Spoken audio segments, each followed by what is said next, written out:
Hey.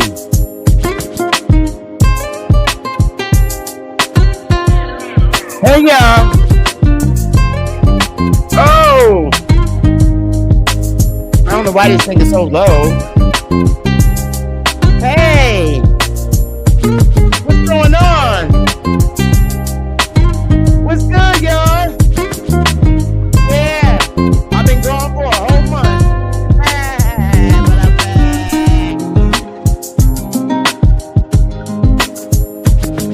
Hey. What's good? Oh, let me turn this down. Oh. Hey, y'all. What's good? What's good, everybody? Hey, what's good, everybody out there? Yeah, you're going to hear it today. You're going to get my, I've been on Smoke's panel. I went on Smoke's panel. Hey, Sylvia. Hey, Copper Aborigines. Hey, everybody. None of your business. What's good, y'all? And, I'm just going to give my opinion. And everybody has a right to their own opinion. Hey, beautiful Nanya, D. Allen, Sylvia, Copper Aborigines, everybody watching. And, I know politicians are waiting to hear what I got to say. And I know y'all listening, and I'm glad you're listening because you need to hear it. Look, I don't discriminate. I do not discriminate. And I'm going to, look, the most precious right we have is our freedom of speech and right to bear arms. Those are our most precious, protected rights. I'm serious. And I'm going to speak my mind.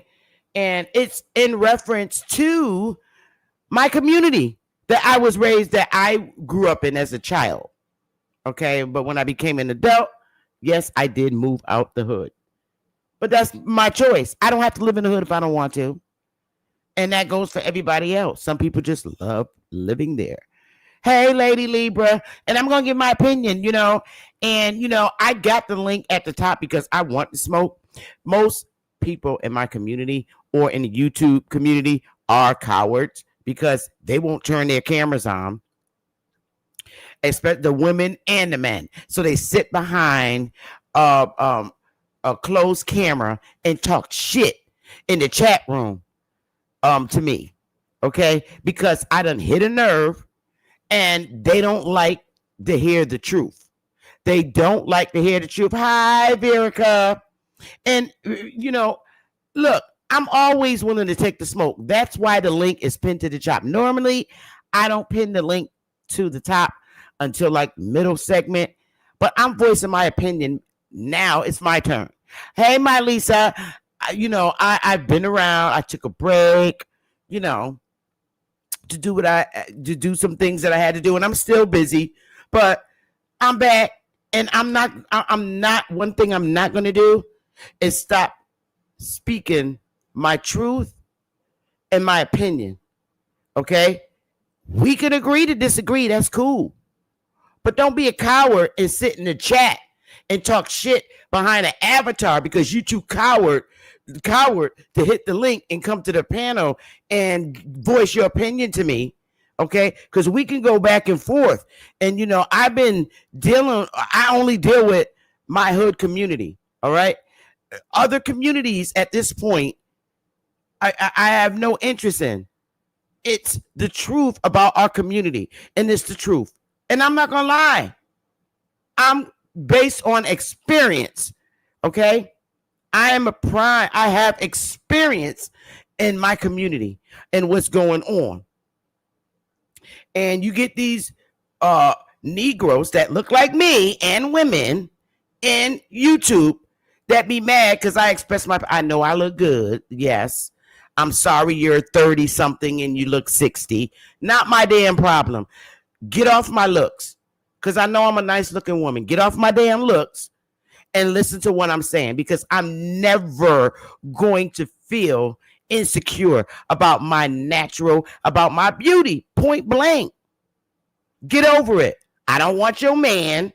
Because if I wanted your man, I would have been took him from you. Now, how about that? If you wanted me to go high school on you, I can go high school on you. Leave me alone. I don't want your man. Your man wants me. Okay? That it is what it is. And I'm going to speak my mind today. And I don't care if you don't like it. Don't like it. Don't look at my channel. Because I'm going to speak my truth. I'm tired of, and I'm using modern day words today, since a lot of people can't understand Indians, okay, in the hood. I'm going to speak my truth because a lot of people don't understand Indian in the hoods across the 50 states. These are the same damn Indians that been doing bullshit since prior to the goddamn Civil War. Same Indians, different time. Whether you might not like it. Now, these are not Africans, okay, causing this shit in our community. They're the same goddamn Indians that been in our communities since before the goddamn Revolutionary War. Same Indians fighting. Whether you want to believe it or not, let's keep it a buck. But today, I'm going to address you on how you want to be addressed. I'm talking about the black people in our hoods, okay, whose names were reclassified to African American. You want to be an African American?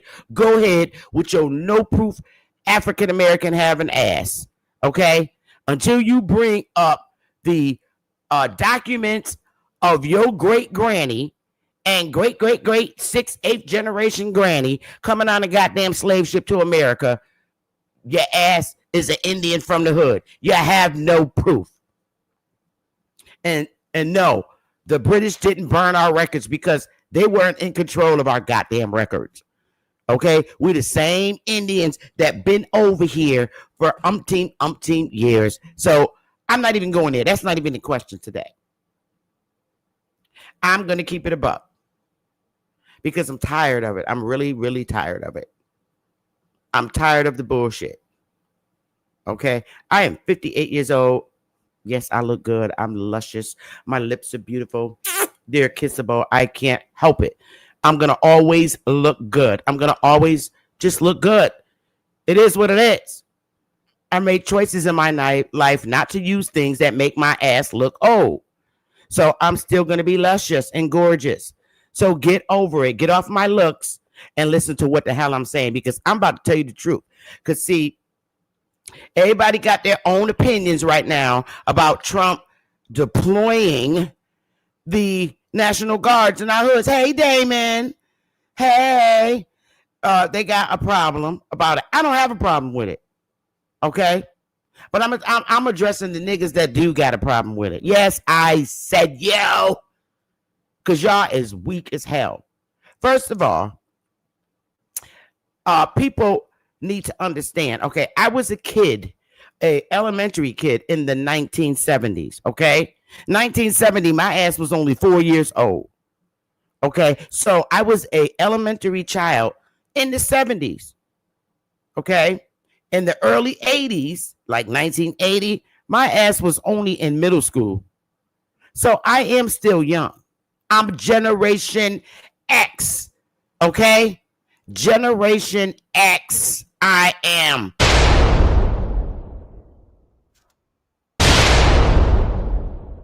Generation X. My mother's a boomer, okay? So my era, I keep telling you, and I'm going to bring this up until you goofies understand the different generations. You guys are like so lost, okay? When you see Generation X, that's my era. And okay, now during those years, I was born. I was in 1983. I was in the 11th fucking grade in high school, so I'm still young. I was in 11th grade. Then 1984 is the year I graduated from high school. I was 17 years old in 1984. I was young as hell. Okay? So now, between 1984 all the way up, oh man, the 80s, the 90s, the 2000s, okay? Let me tell you something. Let me tell you something. Let me take this down. Now, y'all see my era. All them years from 84, because I was 17 years old, 1984. Okay. So the late 80s. All right. The 90s, all of the goddamn 90s. All of the goddamn 2000s, like 2000 all the way up until now. But let me tell you something. It was my generation, Generation X. Generation X is the generation that destroyed and massacred all the fucking hoods across the 50 states. Us black folks. I'm going to use modern day language. I'm not going to use our original identities, which is Indians, American Indians. But my generation, I'm telling you, is the generation that destroyed all the goddamn hoods across the 50 states. Inner city hoods. Prove to me I'm lying. If the minute I'm telling a lie or you disagree, you can hit the link. Like my message says, I dare you cowards, you dudes and chicks, to hit the panel and prove that I'm lying. It was my generation, the women of being mothers and the men being fathers, that destroyed and made the inner city hoods so goddamn unsafe to the point where we need National Guards deployed in the motherfuckers. And we got these dumb ass people that be in the chats talking about the National Guards is used for war. They ain't supposed to be deployed to the inner city. You dumb asshole. When our sons are shooting at each other and killing each other every fucking day in the hood since the late 80s, that's war, you fucking idiots. That's war in our hoods. Innocent kids getting killed by you gangster ass drug dealers. You're sorry. You're sorry as hell. Your kids have repeated what you've done in our community. You know what? Let me tell you something. All my life since I was a fucking kid, young in the 70s, the 80s, the 90s, all I ever hear is black people say it was the white man who dropped all these drugs and guns in our hoods. Y'all motherfuckers could have said, you could have turned them into the police. You didn't have to take the drugs and guns. That was your choice. You chose to fuck your communities up. Y'all don't like to hear the truth. You don't. And another interesting thing, ain't nobody did nothing. I don't care. Whatever you think you're doing or have done to fix the issues in our hoods, you ain't did shit.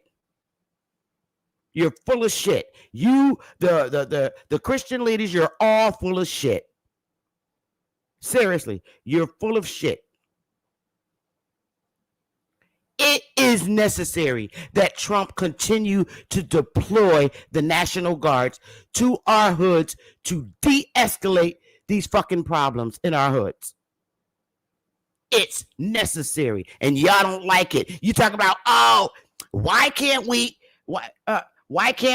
handle our own issues? Because you had over 30 fucking years to fix these issues in our hoods. My daughter was born in 92 when bullets was flying over my grandmother's goddamn little handicap unit in the hood, and we got to get on the ground, on the floor, because bullets is flying, and they were flying out how we didn't know whose house a stray bullet was going to fly in. Y'all must be out your goddamn mind. That's what we got police officers for. Well, guess what? They fucking suck too. They police officers can't do a damn thing. They can't do a damn thing. You know why? Because they're too fucking in deep with the drug dealers. That's why they can't do nothing. What the police have shown to do, and they show it in the movies, and this be the goddamn truth. All the police, they're in too deep with the drug dealers. They go raid certain blocks so that those drug dealers can go to jail. So the drug dealer that they're doing business with can make the profit off the crack and cocaine and fentanyl. Oh, I'm telling the truth. Your corny ass Christian leaders ain't doing shit. What they gonna do? Tell Pookie? All they do is go in the hood, tell Pookie to come on and give your life to the Lord and pray. Pookie and them ain't trying to hear that shit.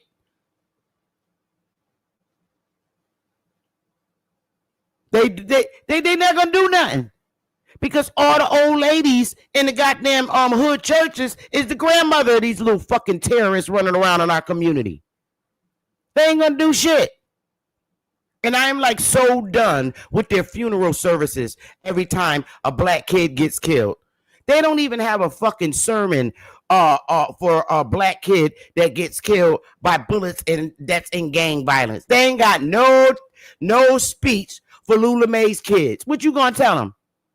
If Lula Mae kid was out there in the street shooting at other neighborhoods and other rival gang members, you gonna give a sermon over him talking about, I know before he died, he gave his life to God. How the fuck you know? You wasn't even there. Stop, Pastor, with your 501c3 fucking program. Because you're the only one that's living nice in a big house with your 501c3 bullshit. You ain't doing nothing. You know what? They need to send the fucking National Guards to your church because you probably storing the most cocaine. Idiots. I'm sick of the inner city hoods. I'm so tired of this bullshit. But see, it's okay for Sister Betsy to get on a panel and sit down with a bunch of other crusty feet Negroes, okay? They're talking about we want to fix up our damn hoods. Why can't we do it? Y'all little crusty niggas that's my age and from my era, okay? Just coming out from doing 20-year bids, and your son is giving you high five on the way into jail while your ass is coming out. He doing the same shit you did with your crust, and now your crusty ass feet from being in prison doing a 20-year bid coming out talking about we want to rebuild our own communities. We destroyed them, and we should be the ones to fix them. Get your ass out of here with your disability, Social Security, trying to get ass. Because you've been in prison for 20 years, talking about we can't get no jobs because we felons and they won't give you a damn lie with your crusty ass feet. Talking about let us build our own communities back up. Get your ass out of here. You coming out of prison, okay, from doing 20 years, from terrorizing the damn community in the late 80s, all through the 90s and the early 2000s, and now you walking out in your goddamn prehistoric slippers with your crusty feet, talking about they need to let y'all get grants so you could rebuild the community. And your ass coming out being discharged to your little Section 8 goofy, immature, silly ass baby mama, one of them, one of 5 of your damn baby mamas. Get your ass out of here.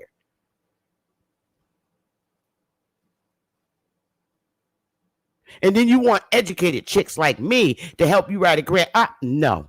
I'm telling you now in advance. Don't come to me for shit. I ain't got nothing for you, Pookie.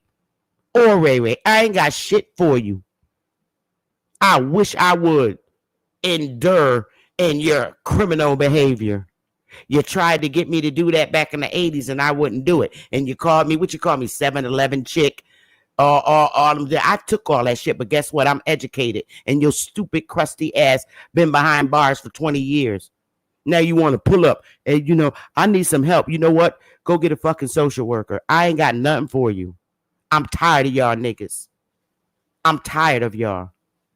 I am. I'm so sick of y'all. I'm so embarrassed, so disgusted by y'all. And you know what? If you want to take this shit personal, okay, in the chat, because I might be talking about your daddy or your brother or your nephew, oh fucking well. Because guess what? I'm talking to my family too.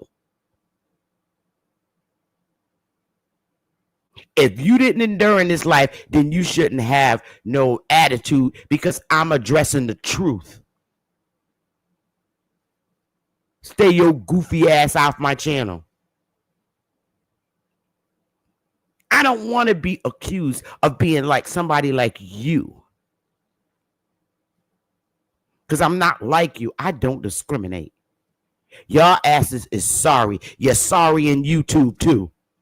Sitting up on the panel. Yeah, he shouldn't be deploying no goddamn, Trump shouldn't be deploying no National Guards to our hoods. Yes, the fuck he shouldn't. You know what? He need to deploy the whole motherfucking militia, the Army, the Navy, the Air Force, and the motherfucking Marines. That's what we need to de-escalate y'all punk asses, because I'm sick of y'all. I'm sick of y'all in our community. I am. I'm tired of you. You make me sick. Deploy them all, Trump. I'm tired of it. Our hoods look the way they look because of you. Because of you.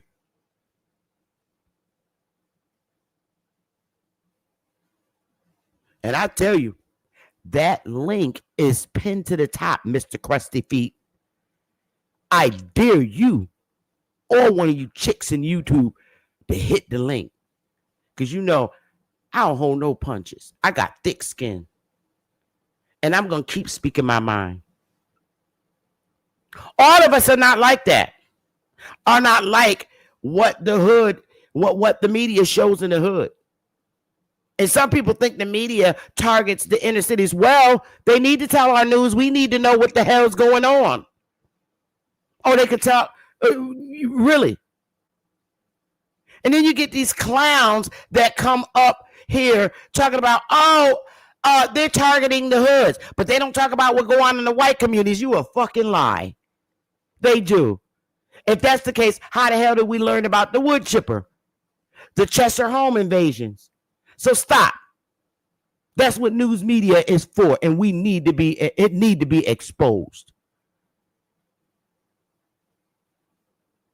Are you telling me it's okay because we're brown people that we talk about what goes on in our hoods? Okay. They only talk about the negative stuff. Well, that's important because we need to talk about it. So we know, what's going on in our communities, because a lot of us don't hang out in our communities while bullets is flying all over the fucking place. And a lot of you chicks and dudes in my era don't like to be told the truth. You were sorry parents. You sucked. I'm talking about the ones that suck. So if you want to sit in there and say, not all of us was like that, I'm not saying all of us. I'm talking about the ones that are. So if you're not included, shut the fuck up. But I'm talking about my community. Because somebody need to come out. Somebody like myself want the world to know we're not like all y'all. And we don't raise our kids like y'all. When your little punk ass kid that you raised go to school threatening the school teacher and shit, talking shit to the teacher, that's your fault. He's a child. You should have had better control over him. Fuck out of here.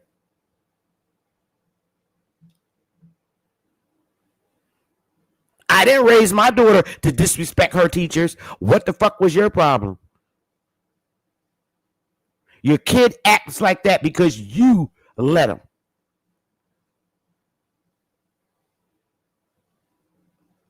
You're a parent to that child turns 18. Whatever that child do underage, it's your fault that you didn't take care of the issue. And I'm going to sit here and tell you the stories I saw and the things that I witnessed women my age back in the 90s when we was having our babies. Our babies now are in their 30s. My baby's 33. She's a grown-ass woman. And I could tell you when I went out to the car, I'm going to sit here and tell you what I witnessed and saw and was so fucking grossed out by it. I seen women lined up to go to jail to visit their baby daddy, Pookie and Ray Ray. All right? Them bitches was stuffing cocaine and weed in the baby's pamper to give to them during visits, conjugal visits, and all that shit. I saw it. So I know them bitches are sorry. Oh, we getting it in today.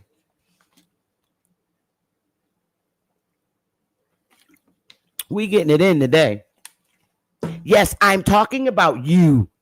Because that's in every hood. Baby mamas in every hood. Y'all was some sorry ass mothers when you was doing that. Putting little dookie rope chains on your baby when they're born. Talking about don't he look like Pookie? No, bitch. He looked ridiculous. He's 6 months and should not have a big expensive chain around his neck.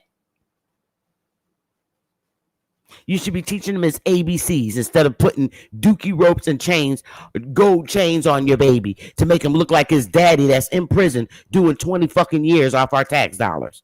So, you know, that's the message I have for you. You were stupid, and you still are stupid, because now y'all asses is grandparents. And you just as dumb as your kid is a reflection of you. Your kid is disrespecting the school teachers and school staff, okay? And instead of you sitting down talking with your kid and trying to discipline them, the first thing that come out your mouth is, oh, I'm going up to that school to whoop the teacher's ass. You are a simple-minded broad. You're the kind of chick that I would never refer to for a job. You suck. And there's women my age right now that still think that way and still have that mentality. Oh, I'm going to go up to the school and get on this teacher's ass and kick her. You doing like your kid. Now you see why your kid's doing it. Your kid think it's okay to punch the teacher, sucker punch the teacher in the face, because that's what you do. You suck.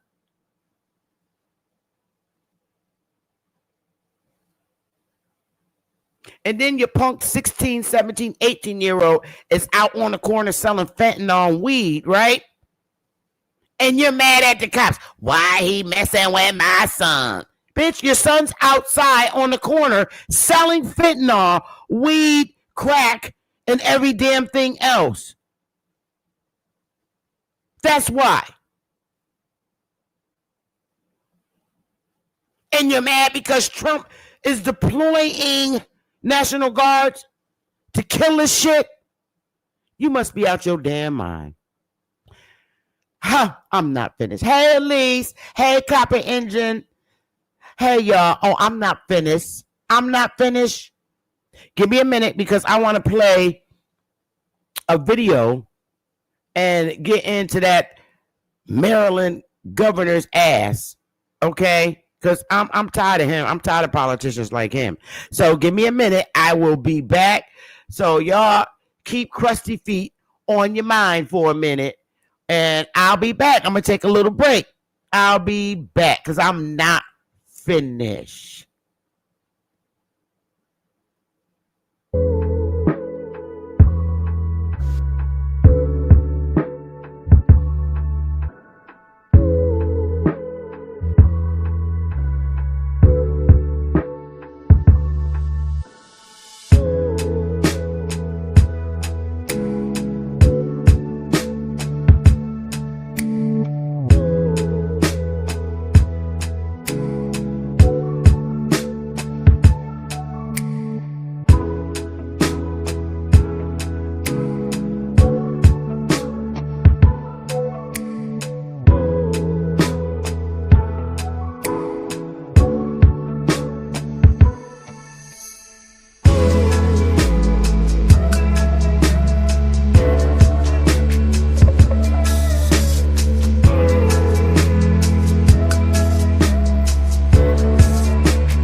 Okay.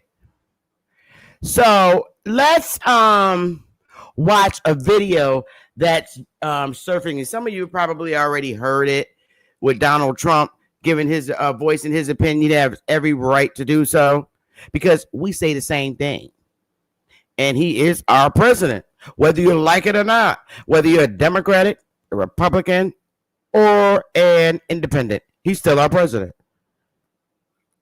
So let's listen to this. And it's edited, of course, by the mayor of, because this is what they do. Let's see. Wait a minute. I didn't share the audio. Why is the audio not on? Hang on, let me try this again. Oh, wrong. Hoo. Let's get it. Oh, it should be on. Okay, now it's on. Here we go. So I'm going to play this video. And look, all you got to do is hit the link. Hardcore criminals. You know, we took many people off the streets of Washington, D.C. They're hardcore. They're not going to be good.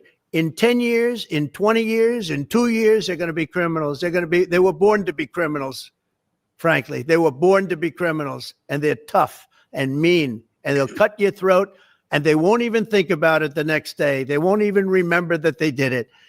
And we're not going to have those people. Washington, D.C.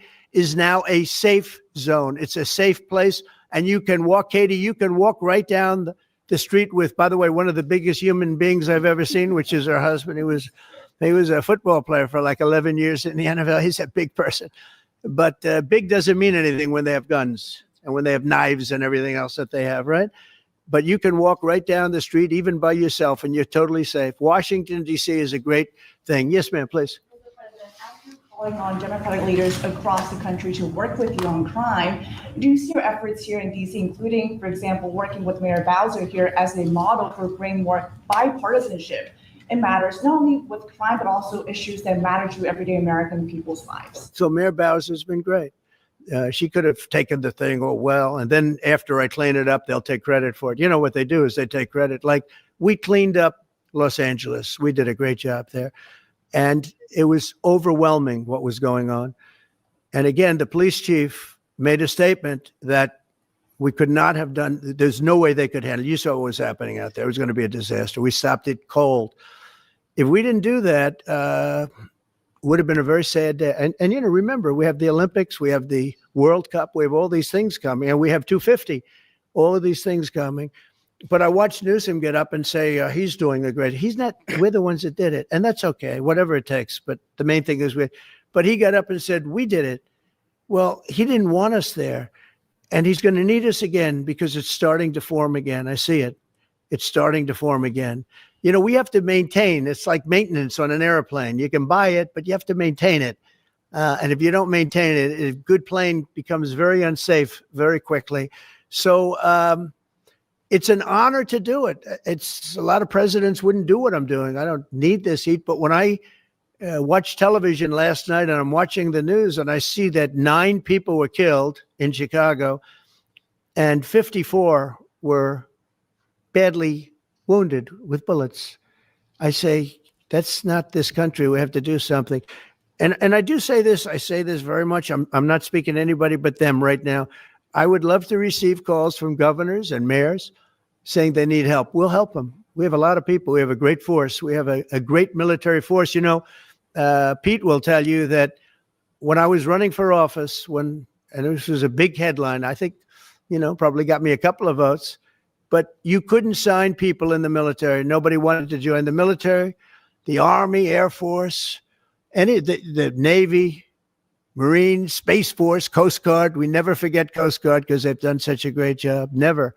But nobody wanted to join any of them. We were way below what we wanted. Every single one. The closest was the Marines, whatever that is. You'll explain that to me. But the closest was the Marines. But every service was way down, way down. And then I got elected, and our country is the hottest country anywhere in the world right now. Everybody's talking about the USA. They're talking about the job that we're doing. Everybody, we have the best economy. We have a very, very important decision being made by the Supreme Court because our country is the richest, the strongest, the most powerful. But if for some reason, some liberal court, I'm talking about the court that just ruled, where even an Obama judge voted in favor of us, which I gave him a compliment yesterday, as you know. I said that took great courage. But it's a liberal court, and it's going up to the Supreme Court, who I think have been incredible people. I think they've made very wise decisions. Okay, so I want to race it back to what people are mad about, and I'm just gonna say he's telling the truth. Let's go back. Hardcore criminals. You know, we took these are hardcore criminals. You know, we took many people off the streets of Washington, D.C. They're hardcore. They're not going to be good. In 10 years, in 20 years, in 2 years, they're going to be criminals. They were born to be criminals, frankly. They were born to be criminals, and they're tough and mean, and they'll cut your throat, and they won't even think about it the next day. They won't even remember that they did it. And we're not going to have those people. Washington, D.C. Now, people are mad. I'm taking that down. Y'all want to watch this video? Here it is right here. I ain't finished. Let me put this in the chat because every video that I share, I'm putting it in the chat. So, let me take that down. I don't need it. So, people are mad about that statement that he made. They're born to be criminals. Well, he's telling the truth. He's telling the truth. We see this in our hoods every day. And because he's telling the truth, you're mad. I'm telling you. You want to hear it from somebody that looked like you? They were born to be criminals. You know why? Because the sorry parents are not raising them right. They're coming out doing the exact same thing that their father did, who is in jail, did 20 years. Now your 16, 17, 18-year-old damn son is on the same block that you was on, selling drugs, selling fentanyl, selling the same shit, shooting, acting wild. Even the girls are shooting. And now they have criminal records. It's a repeating process. So that's born to be a criminal. Because why is your child on the street doing this shit? Because you have no control of it. You didn't raise your child right. You didn't. If you raised your child right, your 16, 17, 18-year-old child wouldn't be on the damn block like his sorry ass daddy was. So yes, you made them born to be criminals. And you think it's cute because he's standing on the corner with a wife beater on and $300 pair of sneakers. And as his mom, you think it's cute because daddy's locked up. This is the kid that visited his daddy in prison from birth. You did that, mama. Or daddy, if you're a single dad. And you're mad. Now, I'm telling you. And your dumbass excuse, well, the white man put the crack and the fentanyl and all this and all. No, shut the fuck up. For real. That is so played out, and I'm so sick of hearing it. And I can't stand our people that speak like that. White people don't even be in our fucking communities walking around while y'all shooting. They put the guns in. No, the fuck they didn't, because your goofy ass kid didn't have to pick the gun up. And if the kid had the gun, you should have been the parent to take it away and brought it to the police with your dumb ass. Do you think white people be thinking about our community? They don't even, the first time, every time it's a shootout, you bring up the white guys. You guys are fucking pathetic. I'm so sick of hearing that story from the 70s. I'm tired of it. I'm sick of y'all. The white guy, they took all the trades out the school. No, the fuck they didn't. If you look in your state, that all they have is technical trades, high schools. All the public damn high schools done turn into trade schools. Your goofy ass kid that you can't control won't sit his ass down and learn the trade in school. So if that's the white guy's fault, get your ass out of here. In my state alone, Connecticut, all the damn high schools done been remodeled and changed into trade schools. So you brothers that's sitting up here talking about that shit, they took the cooking class. I know the hell they didn't. First of all, if you really want your child to learn how to cook, teach them your damn self. Your daughter should be in the kitchen with you cooking. It's been a repeated effort since my era, Generation X. It sucked. Let me tell you something. Stop blaming this shit on the white man. Take accountability. I don't care if you don't like me. I don't come on YouTube for your ass to like me. I come to tell you the truth. Because, see, the problem is the fact that Trump is telling the truth, you don't like it because it's a white guy telling the truth. That's what the problem is, because a white guy is telling your ass the truth. That's what you don't like. You're stupid and you're sorry. He's telling the truth and I'm backing him up. Keep deploying the National Guards. Like I said, deploy all their asses, because our inner cities are war zones. And you people that say, well, my kid don't, I'm not talking to your goofy ass. The fact that you don't like me and I'm a pretty brown chick, shut the fuck up, because I'm not talking about you. And you goofies talking about you did, well, I do this and my community knows me. Look, we're not talking about the few black kids you helping. Shut the fuck up.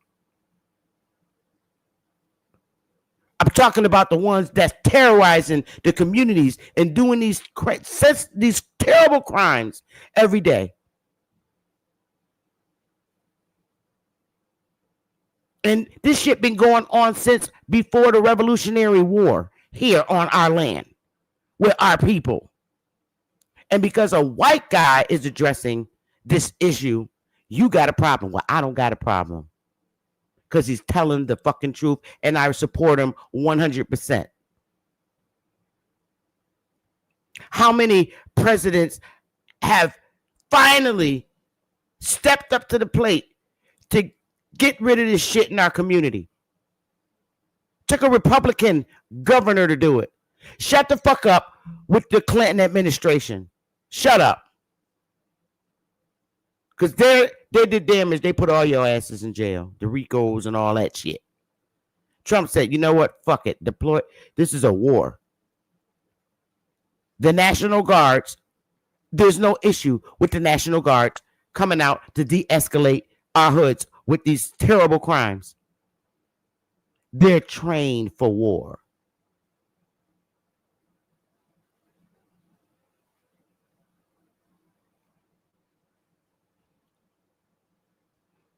When there's shootouts going on in our community, that's war.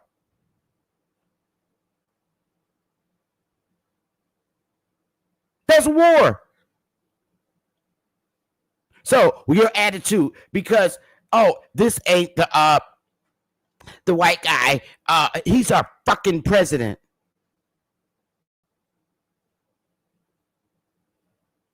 Obama ain't do shit about it. Biden ain't do shit about it. No other president since the fucking Civil War. Let's keep it a buck. That's why we had the Civil War, the civilized shit. So it took, when was the Civil War? 1865? It's 2025. Since the Civil War, finally, a president stepped up to deploy to get this shit civil. And you got a problem with it.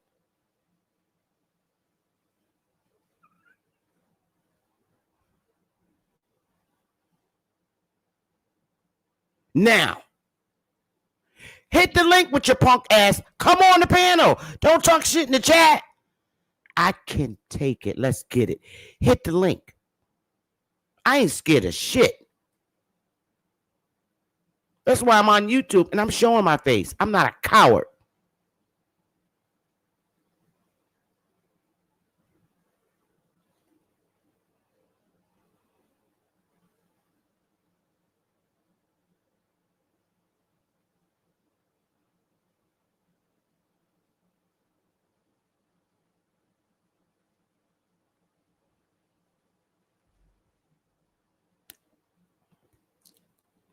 if Christianity prayer, okay, was going to solve this, how long y'all been Christians praying in the church?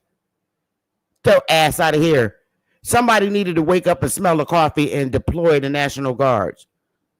Y'all always say, oh, y'all go and help out other countries when it's time of war. And you look at our country. Now you got somebody doing it and you're mad about it. They always sending our soldiers over to other countries to fight their battles. Okay, now we got one in our country, deploying them in our country. And you got an attitude again. Because it's a white guy doing it? The white guy's our fucking president. If you're a United States citizen, he's doing what he's supposed to do. And you got an attitude about it. You're mad about it.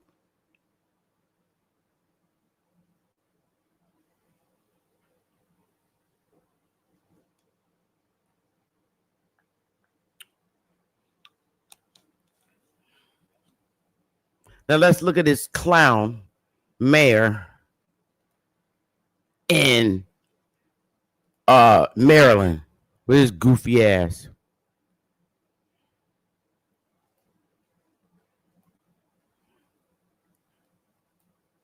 Governor, thanks so much for joining the program. Good morning. Thanks for having me. Well, Governor, I'm so glad you decided to come on the program. I know you care about your community, and I care about mine as well. And I'm hoping that we can get to some resolutions on how we can come together to make this happen. I want to bring you to one of your cities in your state, and you're a neighbor to Washington, D.C., and we know the actions that the president is taking right now. When you look at the numbers right now, the most dangerous cities list, Baltimore is on number 4 of that. And when it comes to the murders, it's number 3. Now, I know you have been surging resources to Baltimore, investing in the police there, but you don't like the actions that the president is taking right now. Why? Well, you know, when I came in, I said that the number one priority that we had as administration was to make sure that our communities were safe. Before I became governor, for the 8 years before I became the governor, Baltimore City went 8 straight years of 300 plus homicides. The year before I became the governor, Baltimore City averaged about a homicide a day. And I said, I refuse to be a governor who's going to spend my time offering eulogies and giving thoughts and prayers, that we actually need to have resources and coordination that was going to help to fundamentally address the problem. As people of my state have learned, I don't come from a political background. My background is I'm a soldier. Mm-hmm. And so what we did was we made historic investments in local law enforcement, that we invested over $50 million in the Baltimore City Police Department alone, that we made historic investments in technologies and predictive analytics, and saying if someone commits a violent crime, particularly with a firearm, I want them in handcuffs in 24 hours. And saying that we made historic investments in our community groups, working with the mayor, working with our county executives, working with the community groups and our violence intervention and violence interruption groups, to making sure we can stop crime before it happens and making sure we don't have this retaliatory cycle of violence. And while I know that we still have more work to do, I also know this, is that despite the fact that the year before I became the governor, Baltimore City, again, had a historic streak in violence, that now that the last time the homicide rate was this low in Baltimore City, I was not born yet. So we're making real progress, where Maryland is now amongst the fastest dropping states in this country on violent crime. There's ways you can do this, and you have to be able to make sure you're using the right tool to get to the right result. You know, Mr. Governor, you're right. Y'all have made progress, but there's still some issues there. And this is a resident, and this is what they said in the Baltimore Sun. A 77-year-old woman from Curtis Bay who asked to remain anonymous due to threat levels she's received from drug dealers on her block compared the morning drug traffic to fast food drive-thru. When a real estate agent assessed her property about a month ago and a half, she said that the agent told her he can't sell this house with that, referring to the 10 or 12 people involved in the drug market, loitering across the street. I'm going to get hurt one day. I know I am, she said. But the mayor responded this way, Governor. I'm sure you read the article in the Baltimore Sun yesterday talking about how so many Baltimore residents don't recognize their neighborhoods anymore. What do you say to those residents of Baltimore who may think that citing falling crime statistics glosses over some of the harsher day-to-day realities and needs that they have to their lives in Baltimore, need for things to change even further in terms of just regular drug trafficking. Yeah, so we're only having that discussion because the president is having that discussion. And this, I want to be very clear. I didn't read the Baltimore Sun article. I don't read it because they're a part of the president's propaganda machine. So, Mr. Governor, I know people go back and forth in the politics and Donald Trump and all this, but this is what the locals are saying. This is not some partisan thing.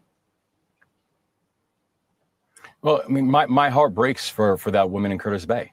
And it breaks for anyone who does not feel safe in their own neighborhoods and in their own communities anywhere in the state of Maryland. And I think the people of the state of Maryland know and have seen through our actions that the number one priority that we have is making sure that people can feel safe in their own neighborhoods, in their own communities, and in their own skin. That we're making sure that people who commit crimes, that they are held accountable for the crimes that they commit, but also that we're improving better systems that are making sure that they are also accountable to actually focusing on rehabilitation and helping people get back into the community with a real pathway for long-term success. And so whether it's a person in Curtis Bay or whether it's a person in Catonsville, they know that their governor is prioritizing their safety. Pardon my interruption, Governor, but the people of D.C. feel the same way. The people of Philly feel the same way. I'm just curious why you've been so critical of the administration trying to solve this problem. Is it the process that you don't like? Because it looks like they're doing the same thing that you're doing, which is surging resources to the city. It's because I'm proud to be the 63rd governor of the state of Maryland, and I'm honored to be the commander-in-chief of the Maryland National Guard. I stand with the remarkable men and women who have raised their hand, these citizen soldiers, who frankly are trained to fight and win our nation's wars. The people who, in times of emergency and in times of crisis, that I have the unique authority and the unique ability to mobilize them, and where I have done so as the governor of the state of Maryland, whether it is historic floods that we've seen in Western Maryland, or whether it's the fact that I still currently, right now, have men and women who are deployed overseas doing operations. This is something that I take very seriously, particularly as someone who's worn the uniform, particularly as someone who's had to say goodbye to my family, particularly as someone who has had to trust the judgment of the commander-in-chief, knowing that the decision that they made was one that had not just the best interests of the national security in mind, but the best interests of me and my family. And so all I'm saying is this, is if we want to have a serious conversation about violent crime, we can have a serious conversation about violent crime. And I would love to be able to share the multitude of things that we are doing in the state of Maryland, where we are surging support for local law enforcement, surging support for predictive. Isn't it fair to have them there? And it's Democrats that agree with this measure. Don't take my word for it. The local cop there, the police chief, agrees with this. The mayor of the city agrees with this. And it's because people that look like me and you are dying. No one needs to explain to me the pain that is taking place in so many communities. No one needs to explain to me the pain that is taking place in so many communities, urban, rural, and suburban, who are being besieged by this issue of gun violence, who's being besieged by this issue of chronically and generationally not feeling safe inside of your neighborhoods. And it's the reason that we have made it our top priority to make sure that people are feeling safe. But I can tell you right now, what people want more than anything in those communities is they don't want performative, they want performance, right? They're not looking for someone to walk around with military fatigues and a big gun. They're looking for someone who actually understands how to make people feel safe and how to make people actually safe in their communities. Our National Guards are not trained for this. I'm very specific about my role as commander-in-chief of the Maryland National Guard. Are you serious? He just said the fucking National Guard, are not trained for. You know what? Let me let it finish out. And we know the missions that they are trained for, and municipal policing is not one of them. So I'll tell you and so this. If we want to be serious about making people safe, let's actually do the things that make people safe. I'm way over time, Governor. I'll do two things. I would ask you, this is going to be only for 30 days until Congress gets involved. So let's see the results. If the results are true, then we stay with it. But I would also ask you, can I come to Baltimore with you? I want to visit the community with you. I've been there many times. We'll walk the block together and we'll figure out all the programs that you have suggested. I would love to meet all of them. But I also want to see the metrics as well. I want the impact to be there. And I hope you'll take me up on that offer. I would be honored to take you up on that offer. Thank you. We are walking our streets all over the state all the time. And I also know that when you look at this, the cost of this National Guard deployment, we also have to understand there's a real cost to it, not just a financial cost, but also an opportunity cost, because when we have real tragedies and real disasters that our National Guard has to respond to, they're not going to be able to because they are currently doing municipal policing operations, and that's not right. I got to go, Governor, but there's a disaster happening right now. And we got to focus on the crisis right now. All right, brother. I'll see you soon. Governor, I appreciate the time. Okay, so Daniel Price, you know what? I'm gonna give you the little fame that you want because you're fragile too. You're a coward. You can't even come from behind, hit the link and come from behind your damn avatar. So screw you. I'm gonna let you sit in the chat just because you're an asshole. So all assholes are welcome in the chat. Hit the panel. Stop being a punk. Stop being a coward. Because that's what you are. Your kid, or you're probably one of those individuals that was in our hood destroying it. And your punk ass can't take accountability because you're guilty. Now, how about that? Goofy. You goofies. Yep. I'm going to address you as I see you. Now. Okay? Really? You're punks. You're a punk. You destroyed your community. And you're probably sitting back getting disability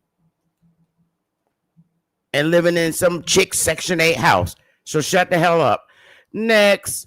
Anyway, y'all, this goofy ass governor, okay, from Baltimore states that the National Guards are not trained to handle. Well, see, Trump ain't talking about your National Guard. He's talking about the ones that he deployed. Goofy. And people want to feel safe in the community. So, yes, at this point in time, since the 1980s, when this shit started escalating with the shootings every damn night, shootouts, all the way up until today. All the way up until today. Yes, we do need militia walking around in the neighborhoods with guns. I feel safe when I see a National Guard holding a gun to stop these young ass kids whose parents never have any fucking control over them from shooting and killing each other. Yes. Trump is right for what he's doing. And Westmore, your ass just looking for another ticket to get in office. Because the shit you talking about is showing a few little people that you helping in the community. As a matter of fact, you're not going after the ones that's doing the crime. We're not talking about the little black kids that you got together in your little fucking camera on the news coverage that's already good kids that want to do good things. We're talking about the bad ones. See, that's the problem with your politicians, your black politicians. You get in front of the camera with kids that are already good. These are the ones we're trying to save from getting hit with the stray bullets, goofy. So you put them in the background so you can show how great you're doing for the kids in the community. We're not talking about the good kids. We're talking about the bad ones. The bad ones. How come you don't have the bad ones standing behind you in the cameras? That's what we're talking about. And the ones we're talking about is the ones that's accidentally killing the ones that's standing in the camera behind you. You just want your little ticket to keep getting your little political salary. I'm sick of you blue suit Negroes. Y'all really suck. That's why we don't vote y'all in. Because you're worse than the guy that don't live in our community that ends up becoming a goddamn governor and don't even, or a mayor in our community. You're worse than them. And your goofy ass is probably not even from America. You're probably an immigrant. So all you want is money. Lying about how you was a soldier. Boy, bye, West. Y'all are goofy. Our inner cities are war zones. And you need the militia that's trained to combat that shit. If they can send them over to Ali Babu, Iraq, okay, to straighten shit out overseas in the combat country that done blew up 1,000 buildings in their country, what makes you think that they're not trained to de-escalate the war in our little inner city hoods? Y'all goofy as hell. You're goofy as hell.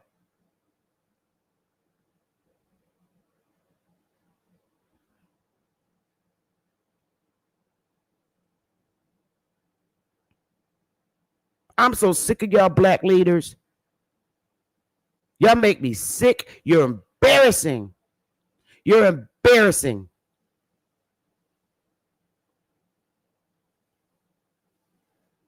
You didn't bring your little butt up when Democratic politicians was in office not doing shit. Now you got a president that said, fuck this. Deploy the militia. I don't blame him. Now you want to jump up and act like you got a better plan than Trump. Where was you at in the 80s? In the 90s? In the 2000s with your damn plan? And again, you're avoiding the actual criminals in the community, in the inner cities that are causing these senseless gangster drug selling crimes. You went and grabbed a bunch of kids that you're helping in the community that's not bad, little black kids. These are the good ones that go to school. Trump is talking about the bad ones that's accidentally shooting, and the ones you got behind you, standing behind you in the news media, they're the ones getting hit with the stray bullets. You goofy ass governor.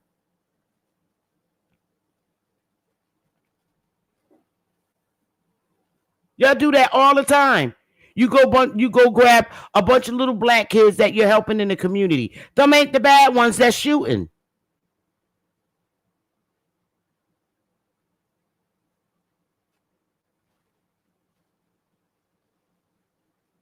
What you gonna do when Trump stop funding your little 501c3 fucking programs?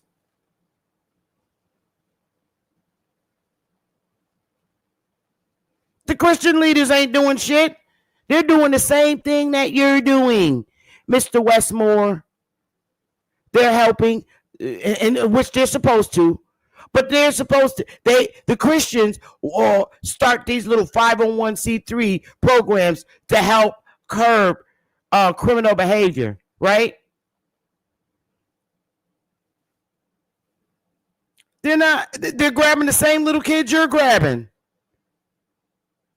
They're not going after or creating programs to help the actual criminal. So y'all, DC need to stop giving y'all funds for your little 501c3s, because you're not going after, as Christian leaders, you're not going after the badass Pookies and Ray Rays. Then you get on news media and complain because the president is trying to actually go after the ones that's doing this shit in the communities.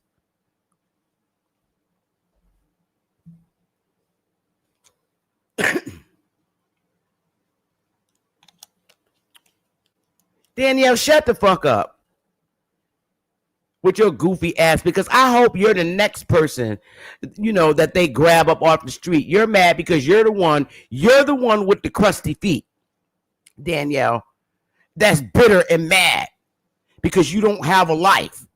You're the black guy with the crusty feet that's running around trying to get money for programs in the urban in our communities, because they're the community that you destroyed.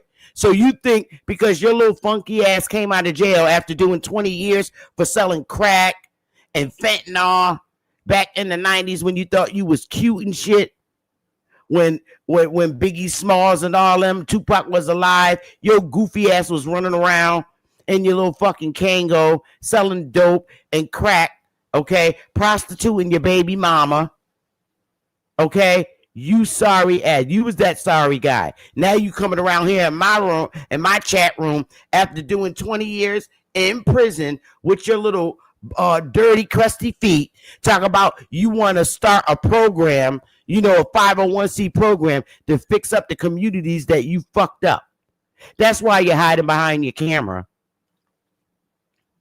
And then what y'all sorry asses do instead of y'all getting jobs, because don't sit here and lie and say felons can't get no damn jobs, because they got a whole list of companies that hire convicted felons that want to transition their life.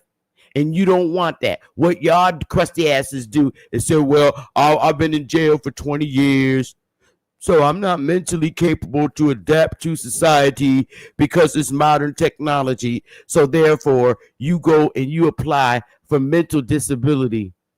You goofy ass, crusty feet dude. Because that's who you are. Or you could be a chick. And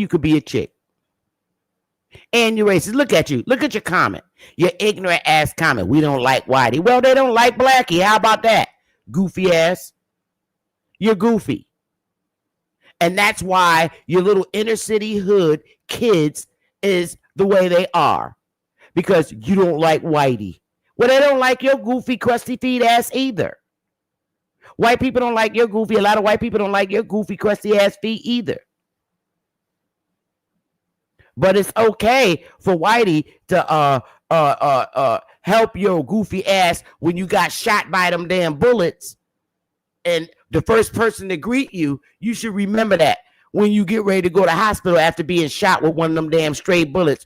When the Whitey doctor comes to get the bullet out of you, remember what you said. You don't like Whitey, so don't let the bullet stay in your goofy ass.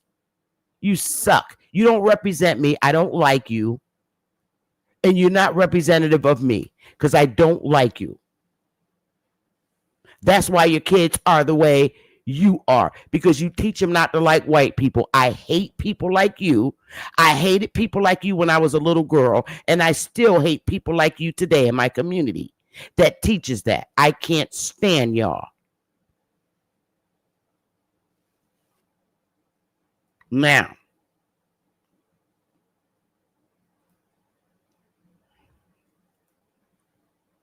before I go on, I'm going to play another little song so I could cool off, because I'm going to always address the ignorant nigga that comes in my chat room. You can't hit the link. Oh, well, I'll address you right from my panel. I ain't scared. I don't promote racism. I can't stand y'all. Couldn't stand you when I was little, and I can't stand you now. I'll be back.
Hit the link. The panel is now open. The link is at the top. Come and express your opinion. The link is pinned to the top. I'll sit here and wait.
See, this is the problem.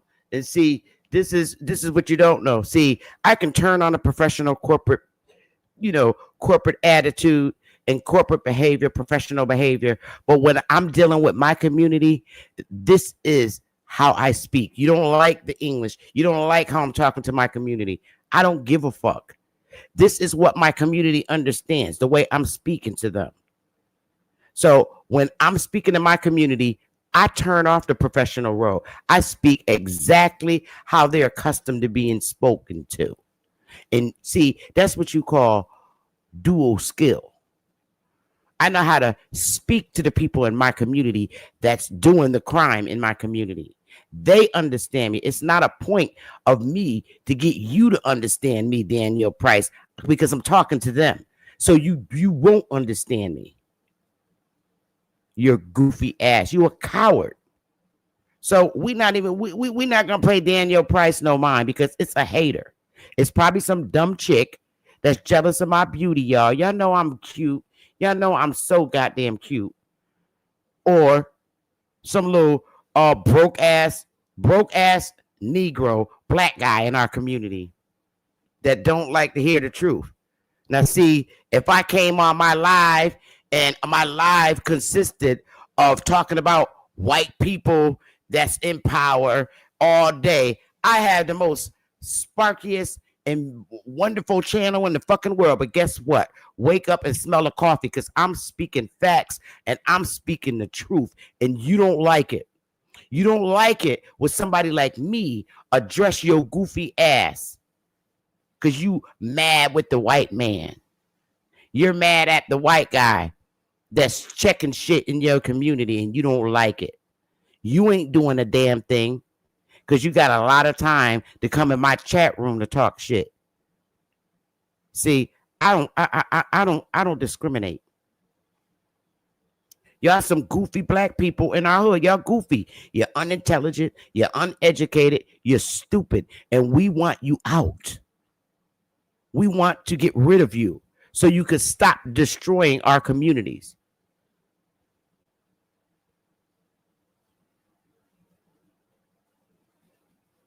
We want our communities to be different. We want our communities to be nice, where we have nice restaurants, nice soul food restaurants, and we want all people from all cultures to come to our restaurant and do business with us and eat our food, because all cultures of people love our food, our Southern foods. And we want to serve them in clean, undingy restaurants in our communities. Because every time we put up a nice restaurant in our community, y'all goofies destroy them, and they look dingy, and they hire little dirty managers like y'all, and you don't keep the restaurant clean, and the food's not consistent. We want better in our communities. I go out to the white neighborhoods, to their restaurant. The restaurant floor is clean. The people at the counter got nice manners, and they serve us great dinners. We want that in our community. We can't have it because y'all keep shooting up everything. Bullet holes in fucking McDonald's restaurant. I don't eat McDonald's food. I don't eat McDonald's chain brand food anyway at my age. That shit ain't good for my stomach. But nice restaurants, we want those in our community, and y'all keep destroying them. So yes, put the National Guards out so we can get y'all out and build up nice restaurants. Nice restaurants. So white people, all people from all races love our food, but they're reluctant to come and sit down with their families and eat in our restaurants like we go out to their communities and eat in theirs. And it's because of y'all that destroy our communities. Oh, I don't discriminate. I'm speaking the truth. And y'all black folks don't like it. You don't like when somebody like me come and tell the truth. I'm not siding with y'all. I never sided with the Nation of Islam, although I like a lot of brothers and sisters in the Nation of Islam, but I didn't like their racist teachings about white people and compared to black. I don't like it because all white people ain't racist, just like all black people ain't racist. But I can't stand. I hate them equally. I believe in being fair and justice. I believe in that. And because y'all punk niggas like Danielle that couldn't get me in my young years to see eyes through your lens, see shit through your lens, you're mad at me. You can't stand me. People like women like me. Because back when I was young, you didn't have the power to make me hate people like you do. They couldn't even do that shit to me when I was an elementary kid. My parents couldn't do it to me. And I feel so good at this age. Because even when I was a child, I had my own thought about how I feel about people. I had the most racist parents. I ain't even gonna fucking lie. But see, when I was little, they couldn't get me to dislike people like them. So my mother always told me, you different, baby. You different. Yeah, I am different. And I'm glad I am not like you. I can't stand people individually. I base that on an individual basis. But when I'm on this panel addressing my community, I'm addressing it in the manner in which they understand, because I'm talking to Pookie, Ray Ray, and Shakrisha on the blocks. That's who the fuck I'm talking to. And Danielle, you probably one of the peoples that's out there and you don't like it. So guess what? Fuck you. I want the National Guards to remove your goofy ass from our community so we can open up nice stores. I would never open a restaurant in my hood. Not until this shit is fixed right. And I could cook, and I know everybody will eat my damn food. I would never, and in the conditions that our hoods are in now, I would never open up a restaurant.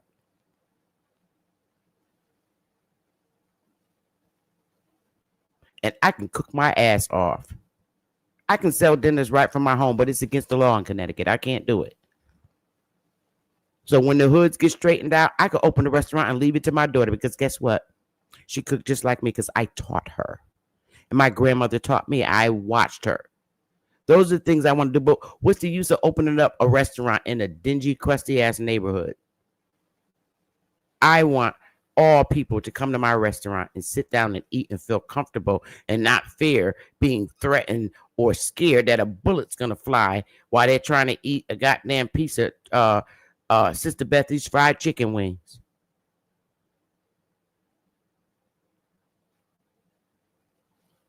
And then y'all goofy ass talking about immigrants coming over here destroying our hoods. No, the fuck they're not. They show the same fucking video all over and over again on the goddamn news. That's the Democrats doing that. And all they ever show is a Mexican immigrant. Come on, we got more immigrants than that. There's white immigrants, there's Mexican immigrants, there's Jamaican immigrants, there's Haitian immigrants, there's all kinds of immigrants coming here. And they're not destroying our communities. We already destroyed our fucking, let's just put that out there. Our community was already destroyed. It's been being destroyed since the 80s, and it's not immigrants, it's y'all's goofy asses. All the immigrants I see, they come here, they want a damn job, so they take care of their family. They ain't trying to, I don't see them running around with no guns shooting up in our neighborhoods. That's us, our kids. Same little Negroes that been out in the 80s from when I was, are the same today. And then the Democrats lock them up for 6 months and let them right back out on the streets. So shut the fuck up.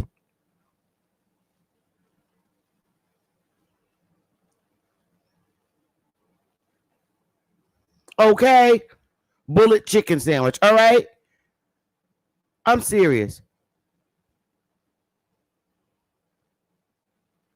And you're mad since you keep on Donald Trump invoking martial law. Tell me, Bethy, do you want to live under a curfew? Yep. If that's what the fuck it takes until it gets right. Yep. My constitutional rights are not violated when the military is deployed in our hoods. Hell no. I want all y'all motherfuckers out so I can open up a nice restaurant and not have to worry about it getting dingy and graffiti and toilet paper from tissue from crackheads taking the shit outside on the curb like they do in Africa and leaving the tissue in the building. There, y'all are disgusting. Landlords not fixing up the homes. The homes look disgusting. Y'all, yes. If we got to go under martial law, I'm for it. Anyway, I don't come out the house a lot. I work too much. I do a lot of work from home. So I don't give a damn about a curfew. As long as I can go out my house, down the street, and get my damn Dunkin' Donuts coffee and my pack of cigarettes from the gas station, I can give less than a fuck if there's a curfew. I don't care. They need to leave y'all ass in the house. And while you're on curfew, pick up a damn book and learn your ABCs. You're 50-something years old and can't read. Shut the hell up. The panel's open. So let's keep it going. Yep, I'm addressing my community. Y'all are goofy. Goofy. So I found something else out that I found another article that was very interesting. Let's look at this. And I'm going to, this is something I'm also in agreement with. After months of campaigning for the Nobel Peace Prize, President Donald Trump sent a sharply different message on Friday when he signed an executive order aimed at rebranding the Department of Defense as the Department of War. That's the old name. Okay? Trump said that the switch was intended to signal to the world that the United States was a force to be reckoned with. And he complained that the Department of Defense's name was woke. I think it sends a message of victory. I think it sends really a message of strength. Trump said of the change as he authorized the Department of War as the secretary title for the Pentagon. Congress has to formally authorize a new name, and several of Trump's closest supporters on Capitol Hill proposed legislation earlier Friday to codify the new name into law. But there were cosmic shifts. The Pentagon's website went from defensive.gov to war.gov.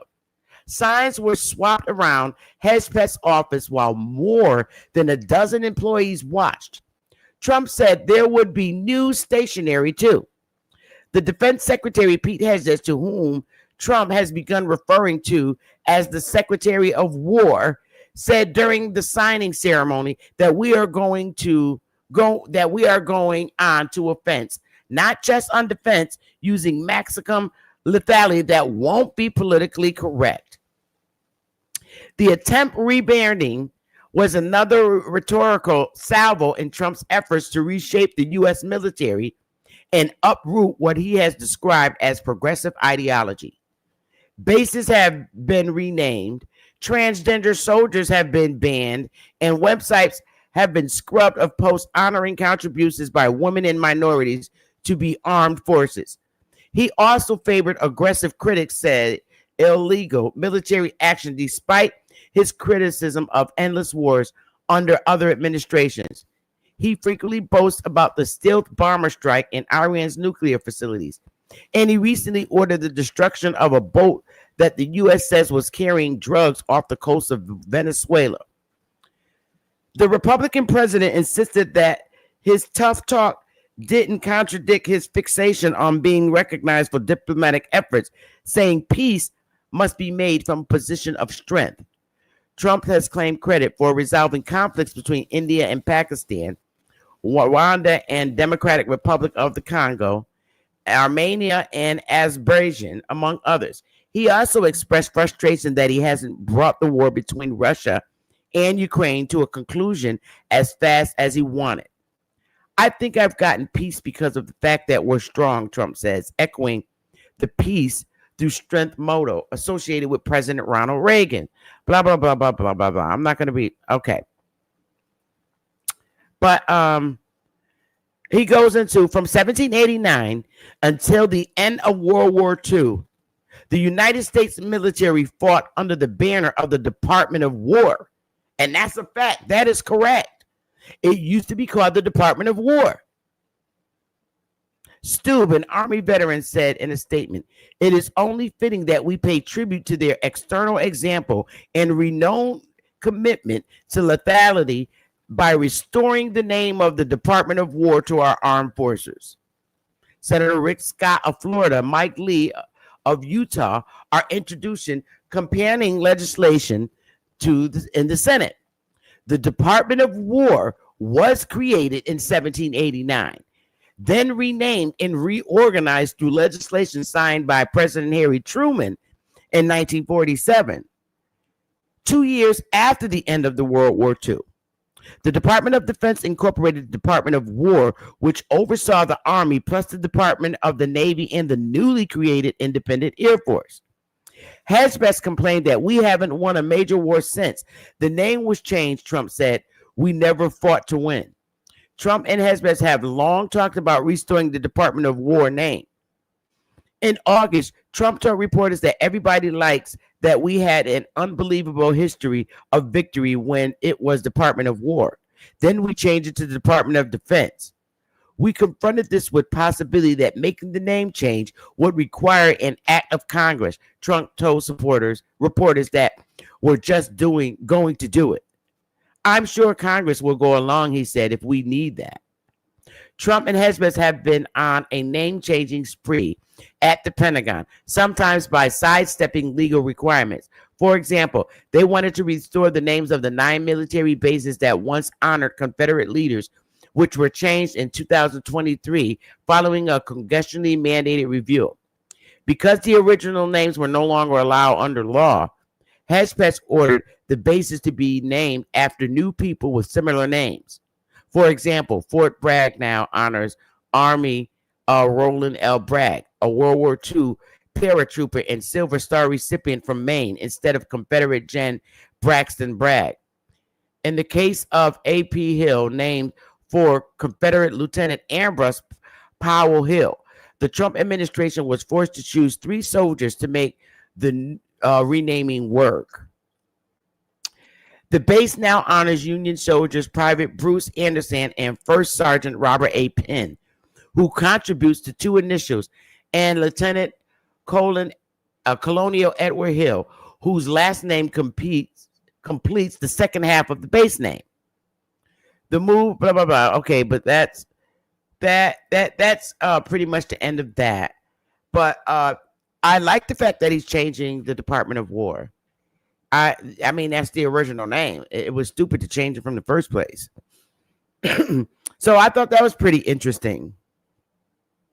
So, you know, I also asked the question, you know, there is a difference between an American and a United States citizen. That's a fact. It is true. When you come from another country in the United States, even I mean, if you have immigrant parents, period, point blank, you're a United States citizen. So an American is really a person who is aboriginal to the land. So we have people in all parts of America who are Americans. They're from this soil. You have them in Central, South America, North America. When you come to mainland North America, within the 50 states, hey, Cosmon, you are a United States citizen. That's the difference between an American, and it needs to be talked about.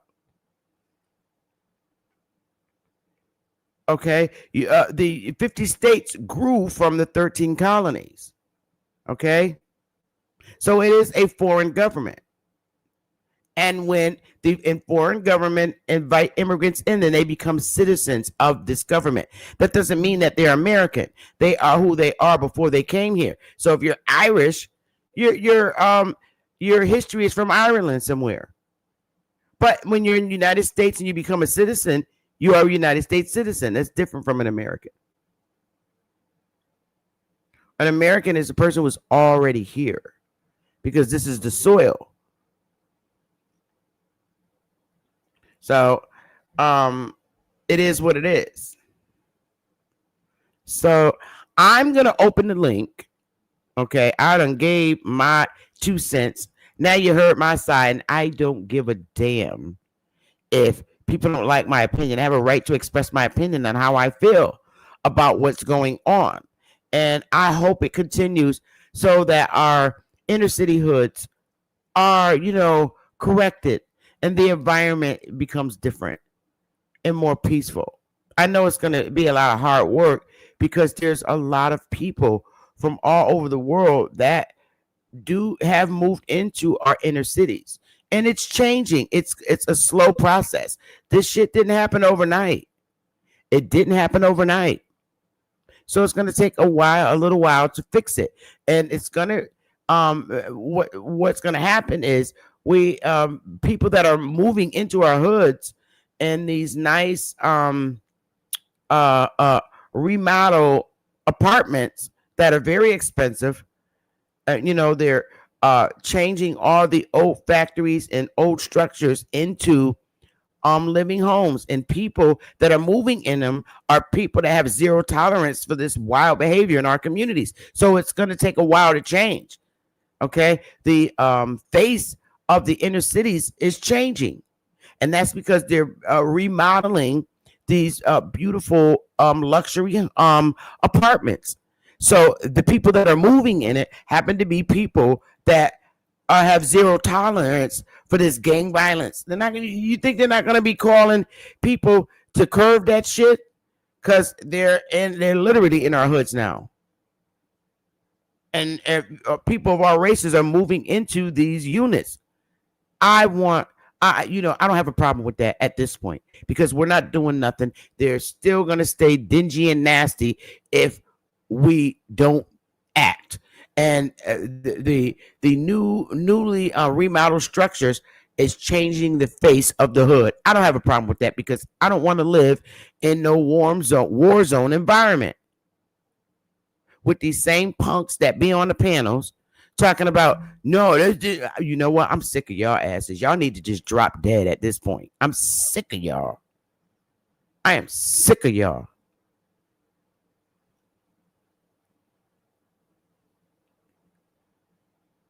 You needed to be checked at the door like this today. And you know what? I'm not going to be the last one to check you at the door. But see, I check you at the door in a manner in which you understand. Some white people, other people from other races think I'm crazy because I'm addressing you in this way. I'm addressing the community that I was raised in, because I know they understand me when I speak to them. But other people from other races, like, oh my God, why is she talking like that? Because these are how our parents talk to us. And this is what they understand. There are a lot of our people that are hood rats and wild running animals. They're not accustomed to people talking to them nicely. They're not. The gangbangers that's selling the fentanyl and the crack, they're not used to people talking to them nicely. But when I speak like this, they hear me and they understand me and they feel ashamed. They're too coward. See, as you can see, my channel is different from Smoke Channel, Chief Holiday Channel, Ad Power Channel. I'm going to tell you what you don't want to hear. But you're listening. That's why you're watching now. And you're not saying nothing. And that's why you're not hitting the link to come on my panel. Like you jump up on Smoke Channel. You jump up on Ad Power's channel. But y'all motherfuckers scared to jump up on my channel. Because see, I'm not going to give it to you like they give it to you. I'm not. I'm going to tell you just how you need to hear it. And I'm going to keep doing that on my channel because this is what my channel is about. Addressing y'all crazy black folks in our hoods. You suck. I'm not going to baby you like your mama did. Hell no. I couldn't stand you when I was younger. I was embarrassed by you. It would be nice if we had, nice men and women in our hoods. We want that in our hoods. We don't all want to be accused of living like wild animals. Y'all give us a bad name and we can't stand you and we want you out our communities.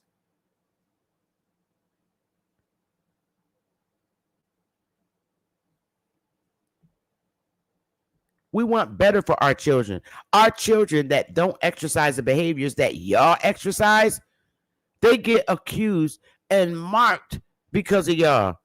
So everybody thinks, all people that come over here and people that got businesses, when our good sons go to their companies to get jobs, they automatically get, discriminated against or stereotyped because of you, Pookie and Ray Ray. So I hate y'all's behavior. You make it bad for the good kid that really wants to get a good job and be recognized for, being a positive person to our hoods. You're angry. You're angry.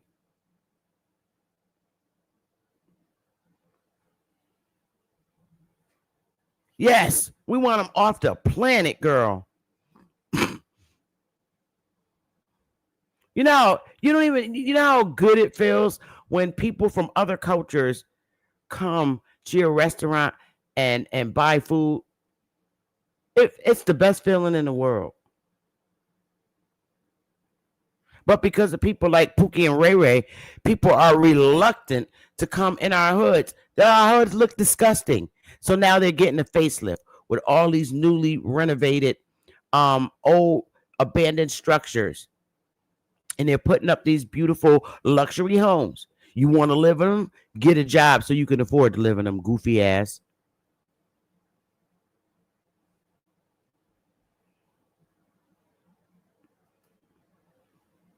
So, the link is at the top.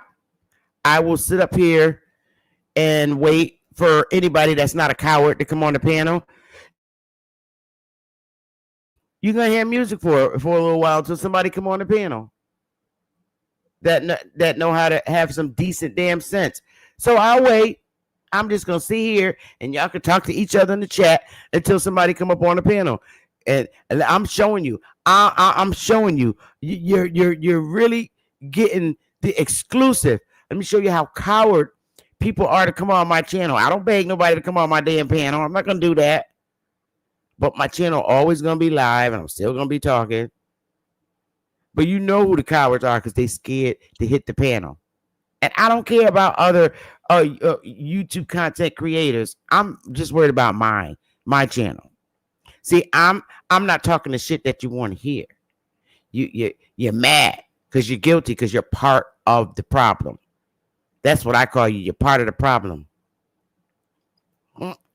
So enjoy yourselves until somebody come on a panel. I'm sitting in the back watching and laughing.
Original Indian, you got to connect your device.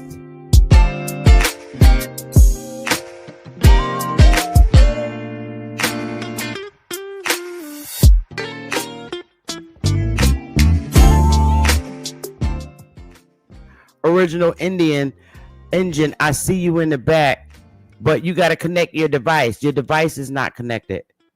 You got to let your audio be connected. Try it again.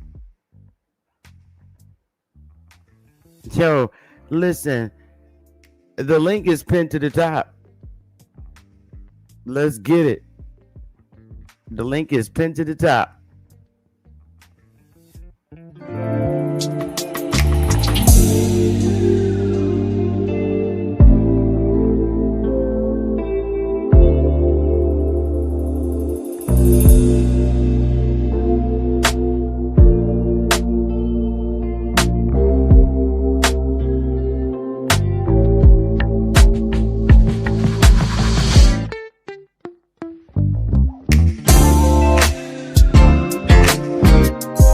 Hey.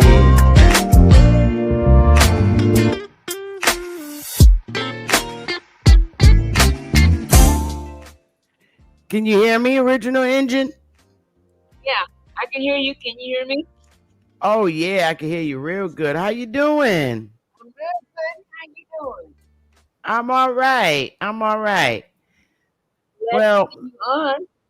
hey Aaron. Hey, welcome Queen Bee.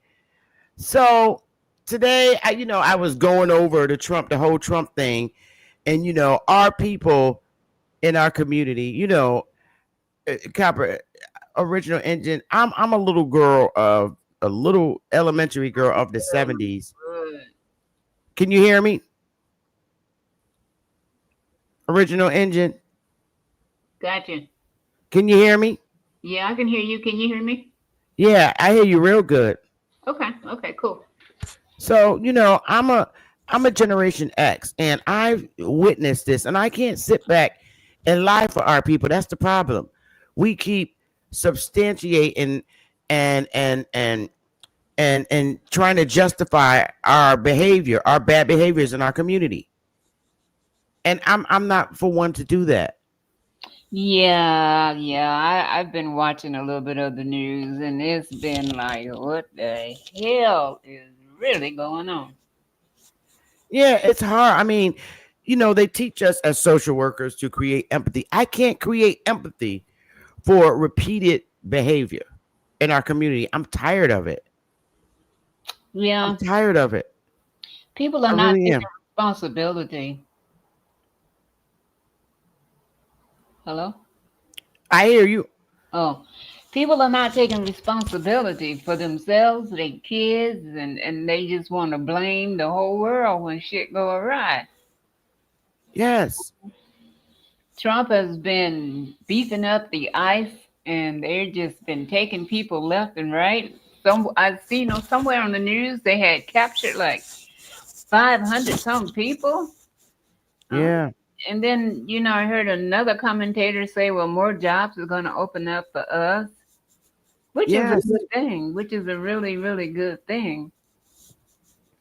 You know, my question is, when these jobs open up, are they going to try to make us come in under the same low wage that they had these other people working at?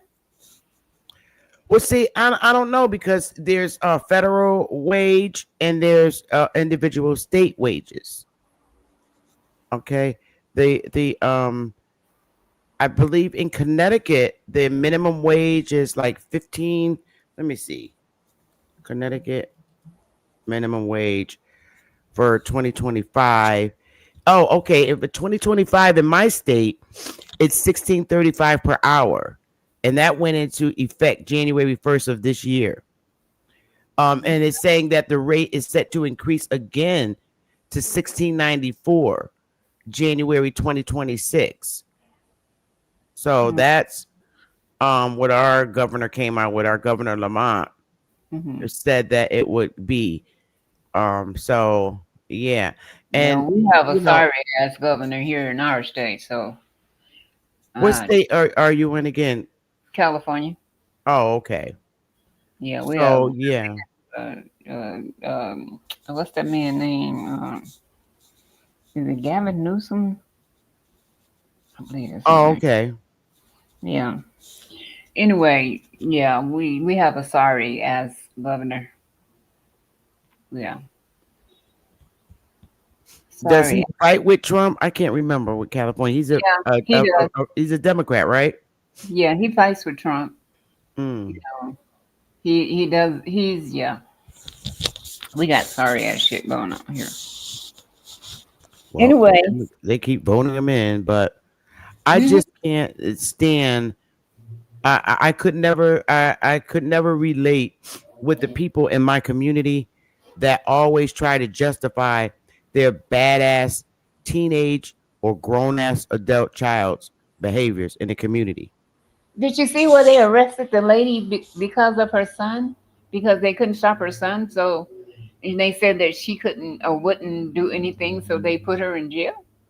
Yeah, they're saying that parents should be held. That was a question um, on, I can't remember if it was Brother Sanchez or the Stars channel, Star Report.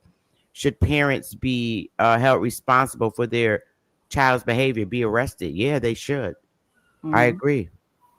Because that goes back to childhood. I mean, what they learn at home is what they're going to go out in the streets and repeat. Yeah. You know, Facts. hey, we learn at home. It's like, don't take your ass outside this door and be retarded. Because when Hmm. you walk back in here, you're going to have to face the consequences. Yeah. And we didn't want to face no consequences because I knew my mama, she was kind of, that Indian woman, she wasn't right in the head. Yeah, I had some real Indian parents because I was in elementary school. I was naughty. I was naughty in elementary school, not to the point where I cursed at teachers, but being naughty, not paying attention in class. I, In my I elementary learned, years, I remember my mother tore my ass up. I learned how not to get caught. I learned to do my dirt and not get caught because I Not knew me, my honey. ass was gonna be on fire if I got caught. Shoot, when I was little, back in the 70s, I was so naughty in class, not listening, because I would finish my schoolwork first, really quick. And, it didn't take me long to finish my schoolwork. But after that, I wanted to play, and I was just not listening. I was naughty in class. And I remember, back when I was in the 70s, our teachers called our parents up. We came Mhm. home, we could be thinking I'm thinking I'm getting ready to watch Good Times or something. I'm talking about when I was in 6th grade. And I think I'm getting ready to watch the good show, Good Times. All of a sudden the phone ring in the evening. I don't know who my mother talking to. Girl, our teachers would call our parents I remember and tell that. us, Remember that. oh honey, and oh man, to when shit was innocent, you get put when our parents put us on punishment. Say you go in your room, and I couldn't watch the good programs on TV, honey.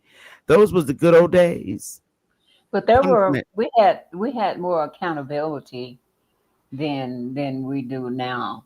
Back Yeah. then in those days where I grew up, the whole neighborhood, you had a lot of relatives that lived up and down the street where you walked in the community. And Yep. so word got home to your mama way before your ass got home. And you probably get like 3, 4 whoopings and then get another one, some kind of punishment when you walked in the door. So there was a lot of accountability for the bull crap that we did back then, which Yes. which taught us a lot of lessons, So when you look at the people of today and you see how they're raising their kids and you see that they are just out here wild and out, and you have to stop and think like, well, goddamn, well, where was the parent doing this shit? And Hmm. you have to stop and say, well, if they doing it out here in the street so willy-nilly, they have to be able to do that at home and get away with it. Hmm. I don't care if it's 2 parents or 1 parent, you know? Right.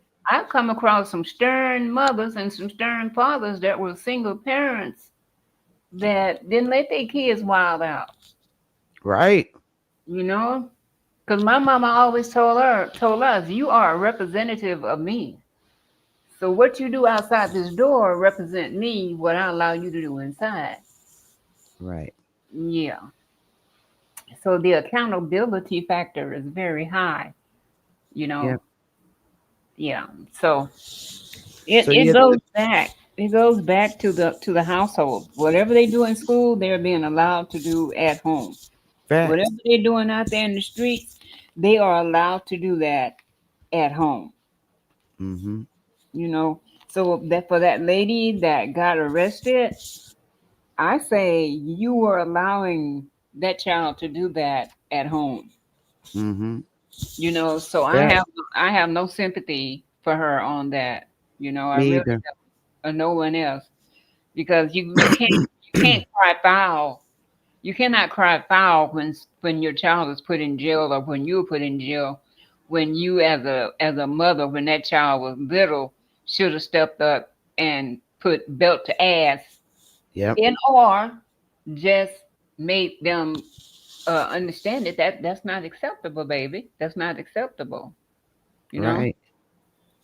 Yeah. They're the kids are raised differently. The face of our community is very different. We have 40-year-old grandmothers, Mm-hmm. and they're the worst, and a lot of them in our hoods are the worst ever. They're Yeah. the worst ever. That when you have the 40-year-old grandmother with the 18-year-old daughter that had a child, okay, and that child's bad in school and naughty in school, cursing out the teacher and threatening to bring a gun and knife to school. This is what they're dealing with. And you learn that the child is like it is because the parent is just as worse. Mm-hmm. You know, when I was little and the teacher called my home, my mom with concerns. Well, Beth has been really acting up in class or whatever, and she's been playing around. She's looking out the window. She finishes her work, but we will give her more, and she won't do it, and she's being disruptive in the class. The same little innocent reports you would get, because back then, and when you had a teacher from the 70s, you really had a good teacher. Well, some of them. Compared to the teachers today. I mean, at least where I grew up with, we had really good teachers in the 70s. And guess what? All my teachers were not like in the South. I hear a lot of people say that when they grew up in the 70s and the 80s, they had, black teachers. Well, here in the North, we had predominantly white teachers. We have predominantly white teachers in my state. Mm-hmm. When I was coming up, we didn't have a lot of black teachers. We maybe had like one or two black teachers, and a lot of the substitutes were either one of our parents from the community, that came in the class to be substitutes and assistants.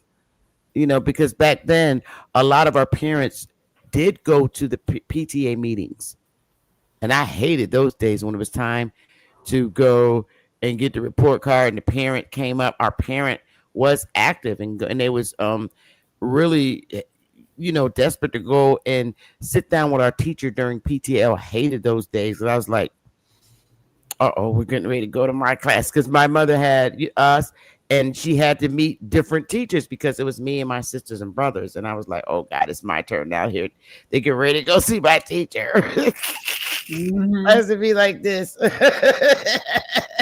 So I remember those days, and it's very different now. We have the parents. The teacher will call the parent of the school and say, like, little Rob is being bad in class. He's threatened to beat one of the other students up, and instead of the parent, the response from the parent today is totally different the way our parents respond. Totally.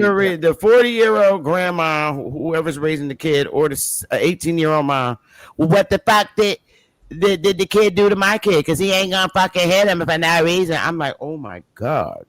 Mm-hmm. This is what the teachers have to deal with in our communities. Seriously. It's a learned response. You're teaching them to be ignorant. You're teaching them that you have no consequences for your actions. So this is what's going on. Mm-hmm. And yeah, it's just really, really bad. Really and bad. These are the chicks that be on a panel that can't stand me because I speak my truth, and they're mad because you hit a button, you hit a nerve. Oh well, move around. Exactly. So I don't care. I don't care. I mean, at this point, I don't care if they don't like me. You're raising your kid to be disrespectful. Yep, you raise them to be ignorant. And then when Exactly. they go to jail, it's oh my baby.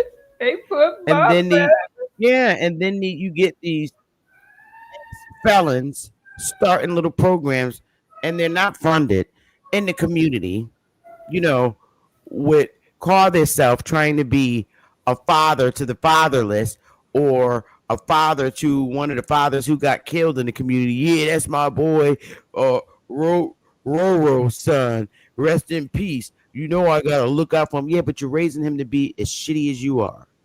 Mhm. And these young parents let them go and sit in like little recreational community centers and let these dudes teach them, and call themselves being like little coaches, but you're teaching them fucking hate. You're teaching them hate. Mhm. Yeah. And That's I'm like, I'm like, oh no. Oh no. My father didn't teach me, so I figured that I'd be a father to these kids. You ain't teaching them nothing. You're teaching them to be exactly like you.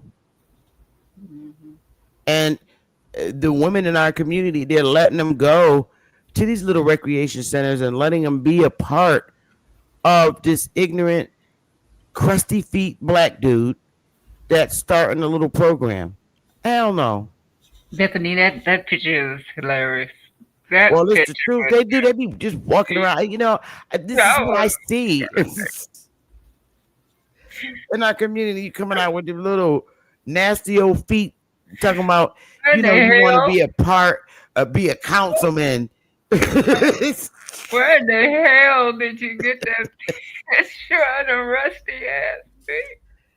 Well, I'm just keeping it a bug. This is what I see. And I'm like, these are guys that have terrorized the community that I grew up with. And I'm like, I could see if they like literally made a serious change in life after being released from prison. But Mm-mm. They they come calling out. themselves going to run for councilman with them old crusty feet, talking about, yeah, if y'all vote for me, I could get in, city council. No, not with your crusty ass feet. Get your ass out of here. They turn out to be another Omar Johnson. That kind of bullshit. Yeah. Girl, I can't do it. Mm-hmm. I can't do it. Man. Mm-mm-mm. And I'm not gonna say, hey, Smoke. I'm not gonna sit on the panel and sugarcoat shit for my people. I'm gonna tell them the truth. They don't want to hear it from the white guy. So now I'm telling you. Oh, since Sister Bethy's telling you, oh, she a boule ad. No, I'm not. I grew up in the hood just like you. Mm-hmm. I might not live there now, but I grew up in the hood just like you. And Yep. I've gone through the same shit that you're going through. The shootouts and everything. Yeah. I didn't get out the hood until after I had my daughter, because I said, oh, I'm not raising my baby in this shit. And then 92, I was gone. Mm-hmm. I had my own damn house. And I'm sorry, I'm not sugarcoating and justifying the terrible behaviors in our community. They don't like to hear it from white people. But guess what? That's your damn president. I don't give a damn if you ain't vote for him or not. He's still your president. And then you get these goofy head niggas in the community talking about, we need to have our own government. Get out of here with your crusty ass feet. I wouldn't be under your government. Get out of here. I'm tired. I'm sorry. I could see if it was something new to blame the white man for the issues that go on in our community. But Original Engine, I've been hearing this shit since I was a little girl. And most of it, I would say, is not even the white man. If It's you go not back, the white man at all. They don't come in our communities. if you go If back, anything, they speed their ass through the shortcut to get to their homes. They ain't pulling over to hang out. mm-mm. They don't even ride bicycles through our community. So I'm like, I don't know. I always tell our people, okay, the white guy that did this shit in our community or caused this shit in our community, point him out. And they can't never point him out. Mm-mm. No. Never. I'm so sick of this shit. I'm like, I don't even see white people in our communities like that. So who the fuck are you talking about? Even when I was little, in the 70s, in the 80s, white people did not hang in our fucking community. So how are they responsible for the guns and shit? And if they drop them off on the street corner and left them in the box for y'all to kill each other, your stupid ass didn't have to go in there and take it out the box. But you're lying about that too. Exactly. You're lying. They kill me. They got an excuse for every fucking thing. And I'm so sick of it. I am so fucking sick of it. Yeah. Yeah. And the Muslims, they didn't, and the Nation of Islam, they didn't make it no fucking better for our communities. These uprising religions, you know, after they got sick of Christianity, they decided to pop up these Elijah Muhammad pop up with these new religions for our men. They didn't do nothing but teach hate, and they still teach hate. Mm-hmm. That's true. You sit in your little Saturday, you know, sessions in your, what do you call those little, the Muslim mosques, you know, in our communities, teaching our little pre-release felons from prison. Okay, you're teaching them hatred. You teach them hatred. You teach them the white man's the devil. But what about the black guy that's shooting and killing each other? Aren't they the devil too? Mm-hmm. Yeah. You don't teach them that. You teach them the white man's the devil. He messed our community. I ain't never seen no fucking white people walking around in our community. Nothing other than the white people that were poor that lived in our hoods with us. And it was only a select few that were in poverty conditions that live in our community. But ain't no white man with no fucking business suit came in our community talking and popping no shit. But the Nation of Islam, all they taught our men was hate. From the time they're in prison, they're in there teaching them, like, they got 5 and 6 year bids. These black dudes now come out as Muslims with these kufi hats on that they don't eat pork, and they come in the community and teach hatred. Okay, but here's the fucking funny part. You're teaching all these little black children that their mother's allowing you to teach hatred against white people, but your monkey black ass turn around and go apply for a job with the same people that you teaching hatred, and then you expect them to hire your monkey ass. I'm sorry. Mm-hmm. I'm done. The same people you're teaching the children in the hoods to hate are the same people they got to go and apply for to get fucking jobs from. You forgot about that? Yep, that's true. Mm-hmm. You're not opening up no business for the little black kids to get jobs. What you got them doing? You go to the Goodwill and buy a white guy's suit, okay, that they done dropped off in the Goodwill, and put a bow tie on their ass, and then you put them on the corner to sell your little Watchtower newspaper for $1, messing up fucking traffic in the middle of Connecticut. Almost getting run over to sell the goddamn little newspaper.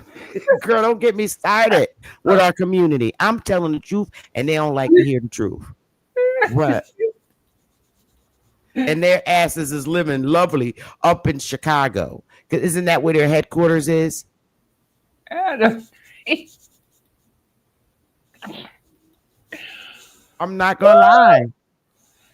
So this is what I observed in our community. When it comes to this hate, this is why these our little black children, you're the queen, you know, run up to me, you're the queen, you're beautiful, and you're my queen. I ain't your fucking queen.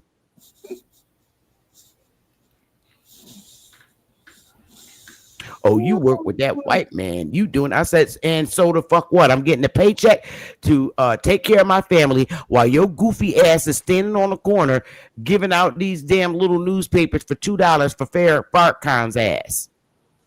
Mm-hmm. The job you work for, that belongs to the white man. Yeah, and talking about you let the white man taint your mind. No, the fuck I didn't. You ask any white guy in state government if they can taint Sister Betty mind, and you gonna get a whole motherfucking history lesson. Yeah, boy. And see, I was the young chick that they could not change into that. No, I'm not covering my damn head up. It's hot. We have hot flashes. Get your ass out of here.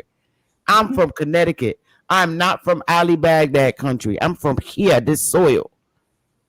And they couldn't persuade me into that Nation of Islam stuff. We need to correct the family and all this other shit.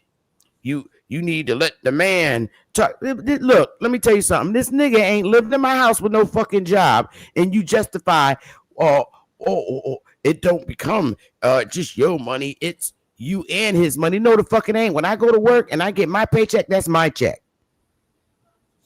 Check it. This is what they teaching the women and the community. No. You don't understand. The white man broke up the black families. No, they saw y'all broke, crusty feet asses wasn't working, and you was getting drunk. So they kicked your ass out the house and let the woman take care of the kids and gave them welfare. Shut the fuck up. I thank God for the food stamps back in the 70s because I got my cheese doodles and honey buns with my little $1 food stamp. Don't play with me. I know I am a child who did receive benefits when my parent was poor. So get the fuck out of here. They broke up the black family. No, the fuck they didn't. You did. You was out getting drunk. That's exactly what happened. So you blame the white man for that. You ain't see the movie with James Earl Jones. Oh, what is it? Claudia? The typical black family that got pushed out the South into the inner city hoods. Mm-hmm. They made us leave out the house. Well, y'all wasn't doing shit. Mm-hmm. Yeah. So get your ass out of here. And I'm glad that I never been a part of those hate cult religions. No. It's about accountability. It's about self-accountability. You know, it's not beyond anything other than you. Self-accountability. Correct. You know, you can't come and say the Martians did it, the white man did it. You know, at some point when you learn better, you learn to do better. You learn that that's false. Don't do that. This is going to cause that. You don't do that shit. Yeah. You know? Yo, okay, New Penny. Maybe they didn't teach you hatred, but to me, when I was sitting down, they taught me that the white man was the devil and he was the blue-eyed beast. They would read it. He's the blue-eyed beast. Get the fuck out of here. But I'm not trying to be funny, New Penny. Maybe they didn't teach you hate. But when I was coming up, when I was little, and a young woman, the Nation of Islam taught that the white man was the beast that the Bible talk about. They say he was the blue-eyed beast. So I'm telling you what I went through. Well, that's what they taught us. The first time I heard Hebrew Israelites in New York, they still teach that shit. The first time I heard or learned or witnessed racism was when I was a little girl in Texas coming up. You know, I witnessed it. I seen it and heard it from my auntie and my other family members. But as an adult, I learned that not all white people are the devil. No. There's some people who look like me that are the devil. Fact. So, you know, you have to remember devils come in all kind of colors and races and female and male, and you just have to have discernment on who you want to involve in your life. Facts. Hence, you become a devil too. And then when you ask them, see, I was the one that just shouldn't. I was the fly on the wall because they would teach, the white man is the devil. Mm-mm. And they brought us in here to America on chains and ships. Really? Prove it. None of them can't fucking prove it. They ain't got no records to prove it. They're fucking lying. And then I would say, okay, well, you saying the white man was the devil, but what about the uncle that rapes you? Is he the devil too? The black uncle that rapes you, or the black grandfather that touched you wrong? Or the dad. Are they the devil? Y'all don't want to talk about that. But the pastor be like, well, hold up. It's a sickness. I'm like, you know what, motherfucker? I can't come to your church no more. And the pastor be in there touching and doing shit too. Exactly. And I'm like, this is why, no, you can't tell me that. But see, I had the type of parents that taught me. I was not the kid that was going to get molested. Just put it to you that way, because my father taught me well. Mm-hmm. If I, even as a kid, when you feel discomfort, I was that kid. I was not that kid to be around. So I was not the kid that was going to get molested, because I was coming for your ass. Even if I was a kid, I knew what it was to be touched wrongly or anything. I was the kid that was like, you shouldn't be, get your fucking hands off me. Yeah, that's the only time I would cuss when I was a kid. Mm-hmm. My daddy don't know you, didn't tell me. No, my father said you a stranger. Don't talk to strangers. Stranger danger. Yes. So I did not indulge in those cult like religions that they were bringing in our community. Now, when I was little, my grandmother did buy the food that they sold. Like a lot of our women that got into the Nation of Islam, they taught them how to cook stir fry foods and cook healthy for their family. And my grandmother would buy them damn bean pies. Them shits was good when you put it in ice cream. Shit was So that was cool. And they sold good fish sandwiches.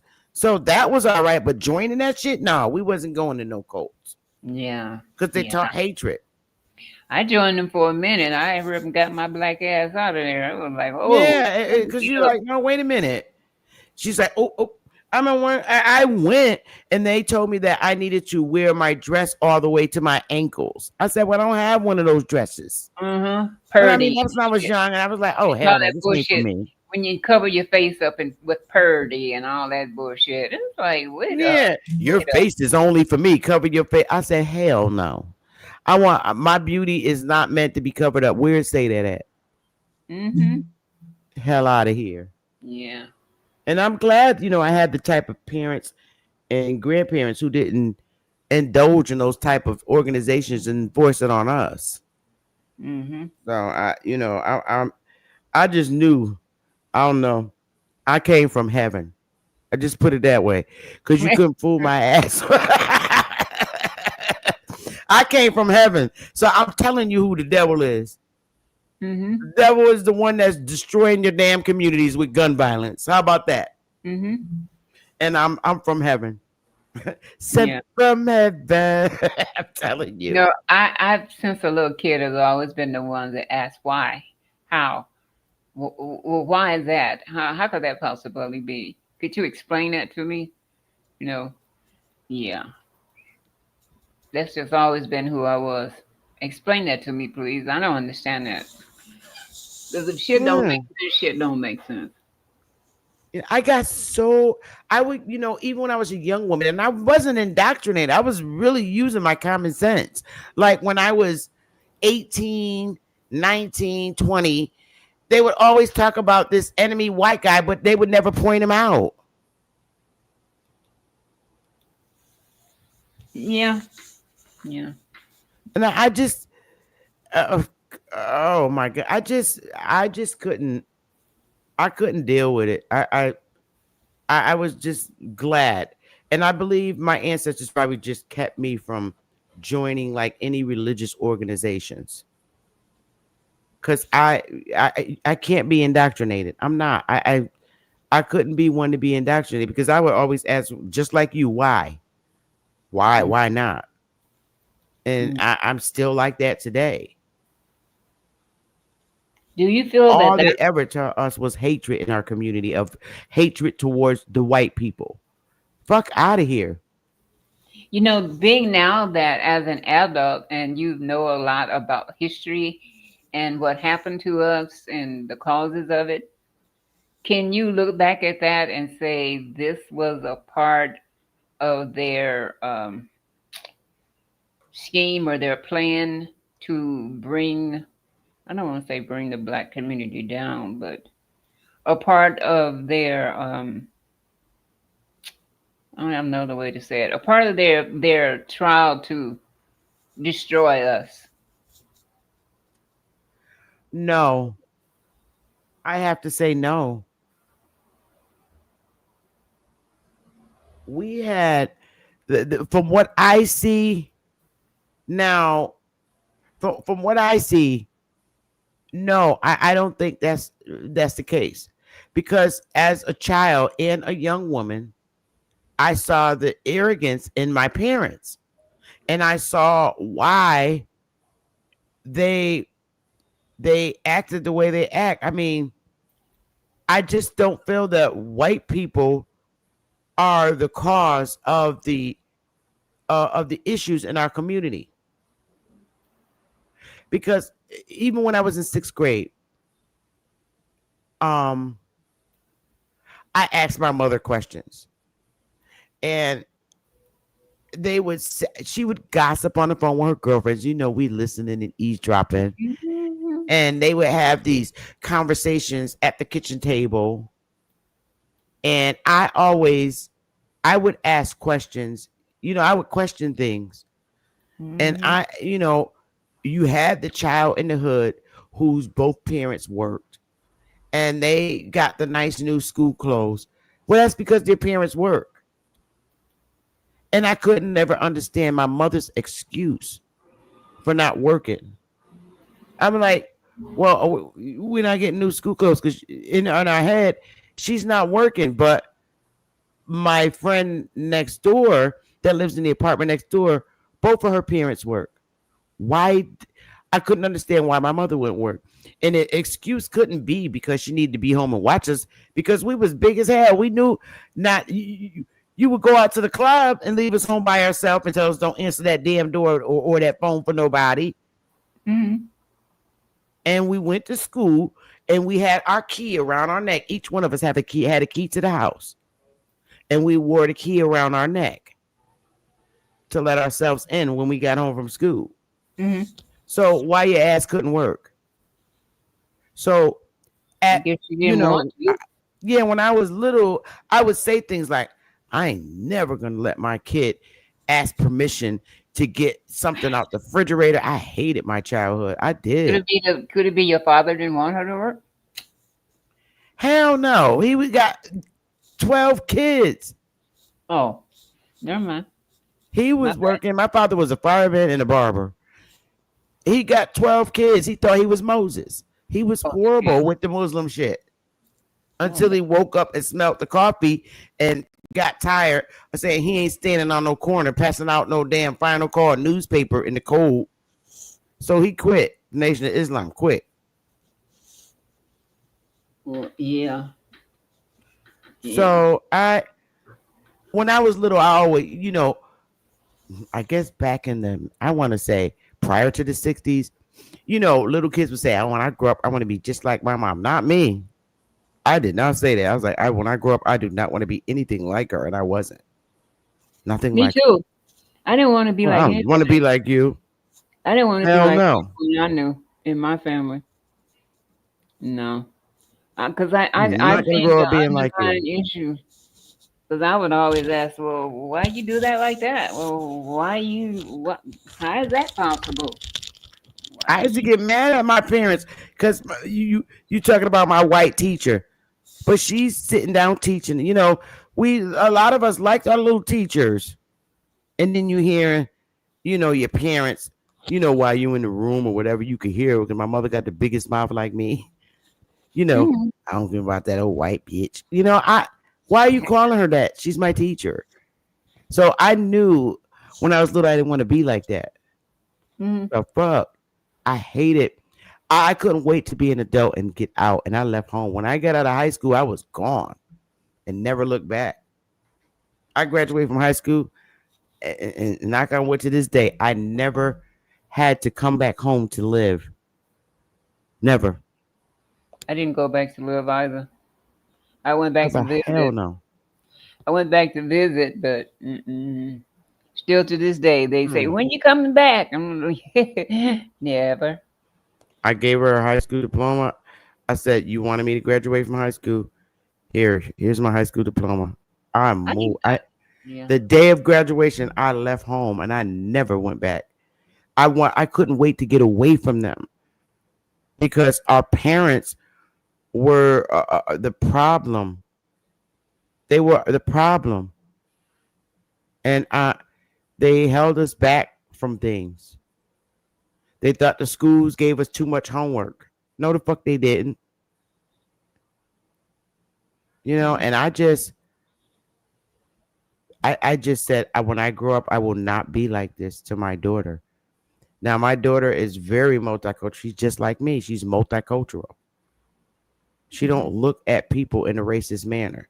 And I made sure, yes, baby boomers, I made sure that I didn't raise my daughter the way my parents was. Somebody had to break the goddamn yoke. Mm-hmm. And I'm to this date like that. Yeah, that's how I felt. Yeah, I didn't want to do a repeat cycle. Yes. I didn't. And I'm wanna, like, I refused to do a repeat. And it was like, no. talk about, when you grew up with a boomer parent, it was tough. Because, I mean, and when they're racist at the same time, it's like, talk about living in the bottomless pit. That was a life of in the bottomless pit. And there isn't a damn thing you could do until you got grown to get out. I was never like one of those teenage runaways. I just wanted to finish school and get the hell from under her power or their power, because their mindsets was in the fucking 1940s and 30s. And I was not seeing that. I'm like, yo, I'm out. I was out. As soon as high school, I never moved back home. A lot of kids end up moving back home. Not this kid. Not me. When I was out, I was out. I was a social bunny. I didn't give a fuck about color and race. Hell no. I didn't even care about if people were gay or straight. I did not care. I liked everybody.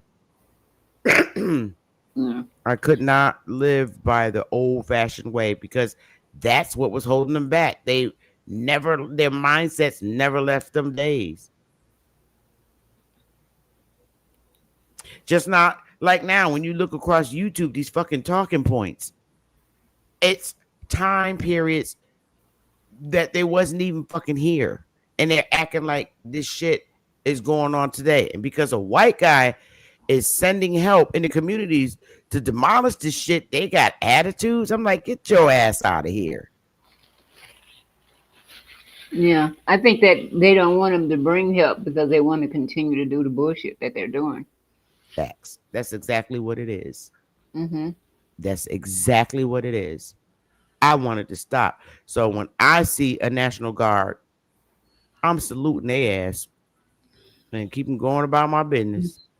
I think that most of the people that are out there rioting and protesting probably most likely don't even live in the community in which they're out there rioting and doing all that bullshit in. I think they go back to their little comfortable homes and their little comfortable communities and say F everybody else, but we're gonna go out here and tear shit up and act a fool and make everybody believe that we are protesting when in reality they really don't give a shit. I think it's just their opportunity to go out there and act a fucking fool. Facts. I really do. Facts. When they come out there with their little Mexican flags and shit, it's like, don't you know you in America? Waving your flag, baby. You in America. You waving your Mexican flag, your Australian flag, or your whatever kind of flag, but you in America. You in America. You tear up our flag, burn our flag, wave your flag. It's like, motherfucker, you in America. Yes. You in America. I mean, really? Seriously? Where they do that at? Can we go over to another country and do that same bullshit? Hell no. Yeah. You see, the great thing about having multiple people on the panel from different states, because your experience in California is totally different from the experience here in Connecticut. See, you dealing with a lot of people from Mexico because of the border and stuff. But here in Connecticut, we don't have a border. And we've always had multiple cultures Excuse me. in our state, in the northern states, in our state. So, but in Connecticut, to keep it a buck, for the most part, it was always just black and white, more so than any other race. We predominantly had just black and white people. There Yeah. was no, Puerto Ricans and other races here yet. For a very long time, it was always just black and white. Now, when I grew up, me coming up, I grew up with a lot of Puerto Ricans, Hmm. in my community. So in my era in the 70s, we didn't see each other as two different people. We saw each other as the same in our hoods because Puerto Ricans grew up right along with us in our hood. So we were accustomed to Latinos. But Mhm. who we weren't accustomed to, we didn't have like Haitians and Jamaicans. They didn't grow up with us in our community.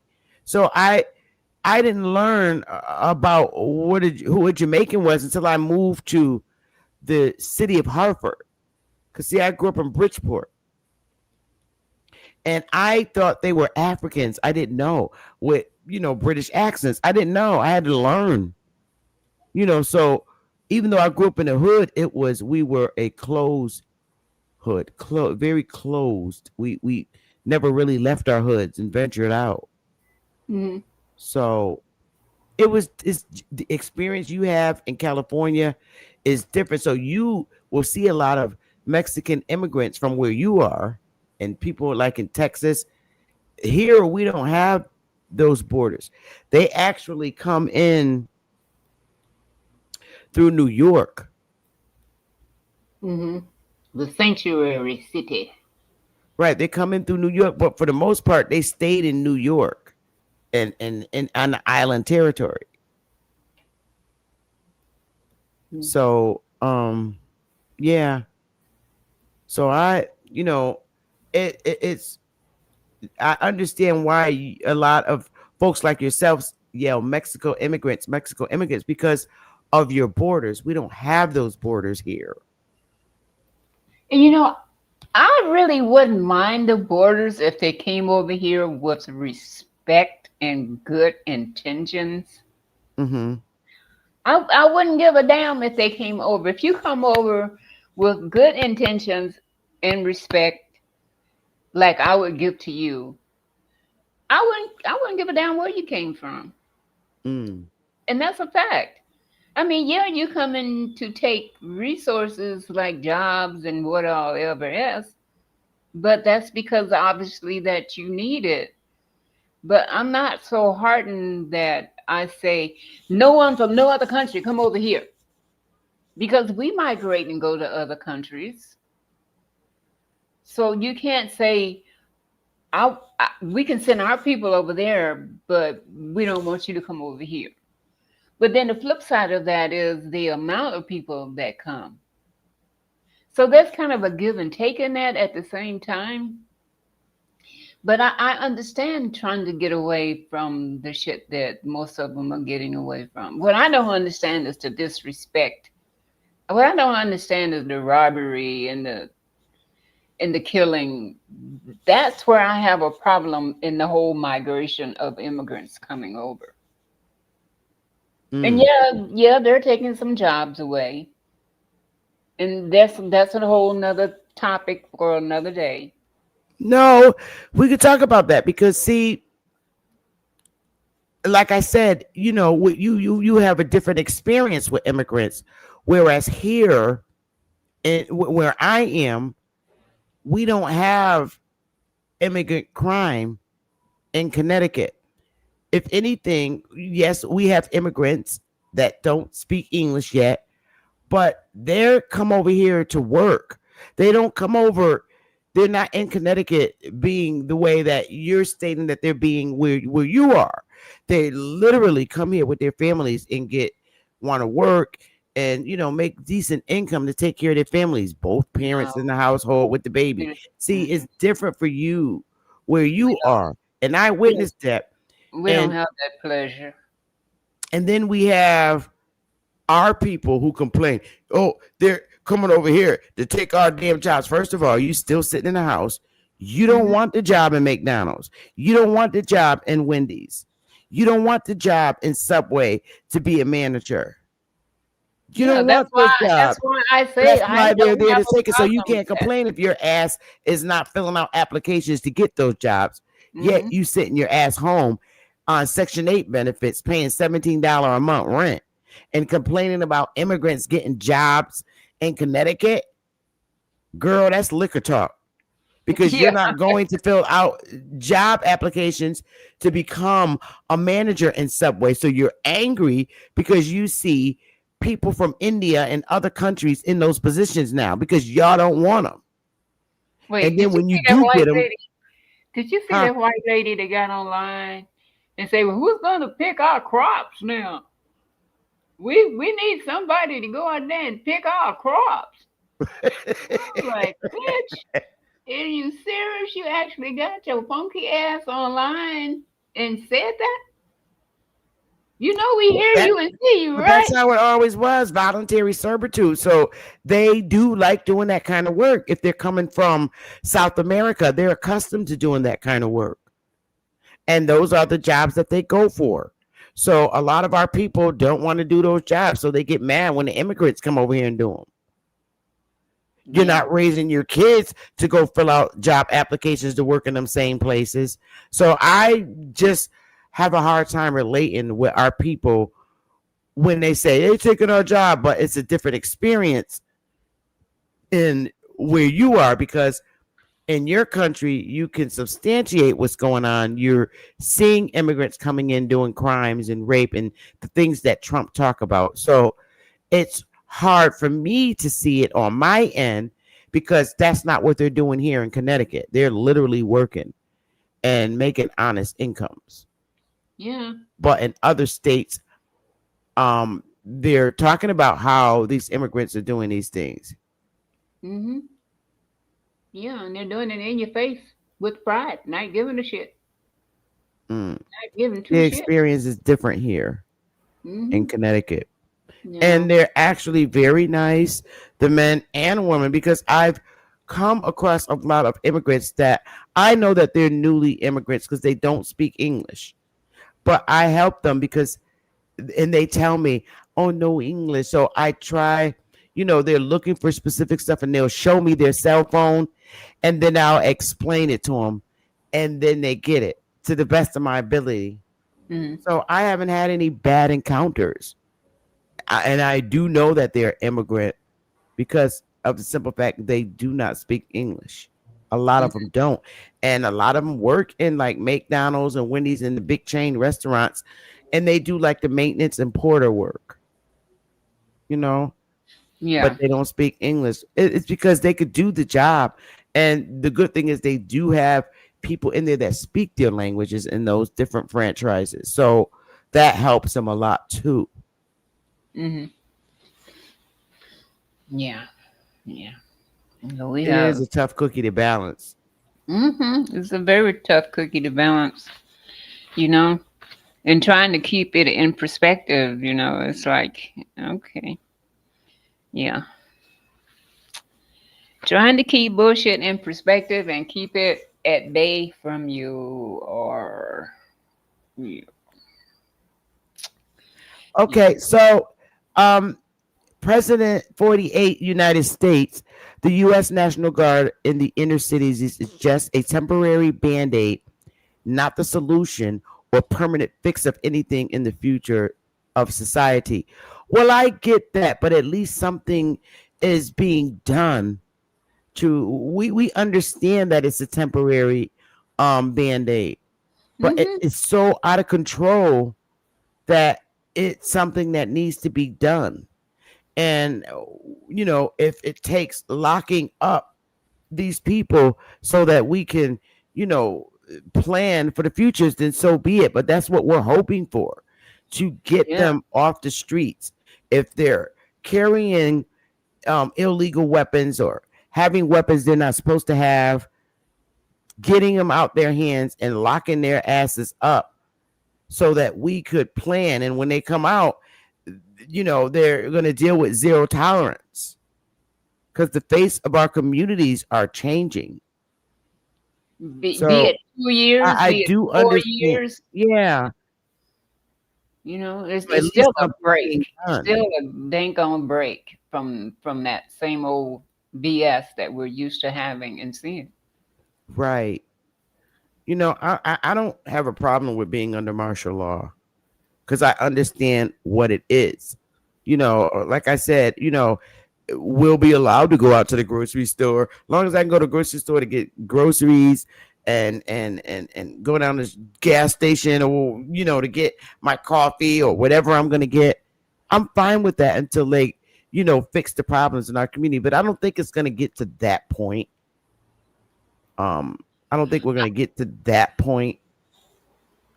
I don't think we should put so much attention into that. I think we should really be putting our attention into these sanctuary cities that they're trying to build. Right. And talking about putting us in. I think that's where the real attention needs to go. Right. And start being aware of these different bills that these people are passing that we have no awareness of. And the shit come home and it looks you straight in the face. It was like, well, where was I? When did they pass this? That's what we should be really focusing on. Not this other stuff. This other shit ain't nothing but a distraction to keep you looking over here when you really need to be focusing over here and paying attention. Because as I have been learning and reading about these sanctuary cities they're trying to put people in, that will be no fucking joke. I'd rather have the military than to have a goddamn sanctuary city that you force me to live in. And you confine me to that city and tell me, or that space, and tell me I can't go outside of that space. I'd rather deal with the military than to deal with the sanctuary city that no one is talking about, that we should be talking about. Right. So when you change your focus from the shit that you need to be focusing on until this other shit over here get dealt with, maybe you won't get caught up in this other bullshit that they trying to put you in. Right. Wake up, people. Put your focus on where your focus needs to be. It's not on the goddamn people over here that's coming in to try to stop the damn crime. They're trying to put your ass in sanctuary cities where they can militarize you, force you, and do all this other shit that your ass don't want to do. Wake up. You losing focus on the shit you need to be looking at and talking about and working on and really trying to do something about. That's all I got to say on that. That was sitting there. You speaking facts though. It's the truth. It's the truth. Yeah, we concentrating on the wrong that doggone thing. That military is there, so we'll be safe. Are there other alternatives that's underneath that? I'm sure there are. There always is. But until we are aware of them, or somebody goes out there and lifts the veil up and say, well, the real reason that Trump has his military here is for da, da, da. We don't know nothing really about that. But we hear about these goddamn sanctuary cities they're trying to force people to be in, that they're building and causing all these calamities to kill people and force them out of their area so they can go in and build all these sanctuary cities. That's where your damn attention needs to be. The rest is really, really, really not. Yeah. Put your attention where your attention needs to be, people. Not the small potato. You need to look at the brighter picture of the bullshit that people are trying to, do. If we'd have been focusing on what they were doing with that C-shot, paying attention to all the people that were coming out and warning us that that stuff was a bunch of crap, and really lifting up the veil to really go and discover and research about it, we wouldn't have got caught up in that BS the way we got caught up in that BS. Yes. We sit around and we let them divert our attention over here while they go over there behind our backs and do shit. And then they bring it out and say, well, look at this. Look at this. We have this big calamity and we got the cure for it. All you got to do is let us poke you with this needle. Well, come to find out, they was planning that shit back, 20, 30 years before the shit came out.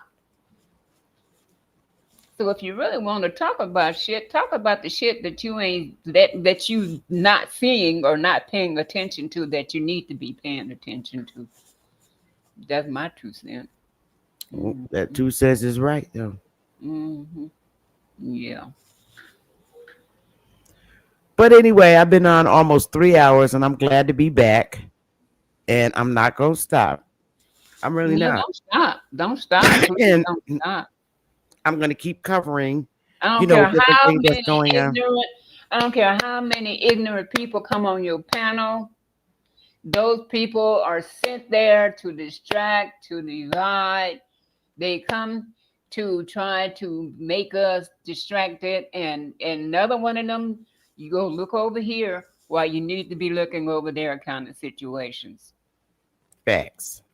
You know, so when you recognize who the enemy really is, you can put your goddamn gone focus back over here and be paying attention to the shit you really need to be paying attention to.